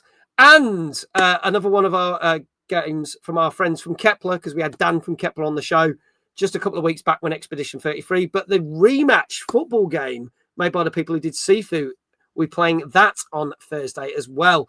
Have a great holiday, Gozzo. York, my old hometown for 10 years. I am at the Opera House tomorrow night. So there you go. Give us a day wave when you pass Donny. I will, Ems. I will. I hope you have a good time at Doncaster Games Market as well, which I believe this weekend. And Mojo will be on the show. Mojo and Pixie will be on next Monday's stream because they are with me. Let's go do a raid. Let's see who we can raid. I wonder if there's anyone playing Be interesting to see who's playing what. But let's put that. A quick hi as I was lurking. That's fine, Circus Digi. Thank you for lurking. Thank you for being here. Lurkers are always welcome. So let's have a look. Oh God, we could actually raid Johnny, couldn't we? We did raid him last week. Shall we raid him again? Should we raid someone else? I do feel like we could probably raid someone else, only because we did raid him last week. Bless. I'm just seeing who else is here. Actually, is Trizcat playing? Hang on. This might be appropriate. Let's just check. Amazing. This is perfect, especially for Daryl. Trizcat is doing some Tomb Raider level editing. Oh, nice. This is perfect. And I know Trizcat has tuned in when we've done stuff for Tomb Raider. So we haven't raided her in ages. So let's go raid Trizcat. Let's go press that. That raid will start once the end credits have rolled. And all that leaves for me to say is, wherever you are in the world, have a good morning, a good afternoon, and a good evening. And I shall see you back next Monday. Have a great week, everyone. Thank you so much to everyone. And we're going to do that thing. And yes, the Manchester Twitch meet is fast approaching. It's on the 4th of July. So that's only a couple of weeks away. Another event I've got to bloody organise. But there you go. So thank you so much, everyone. I'm going to press that button. Take care. Good night. We'll do that wavy thing. Bye. Bye.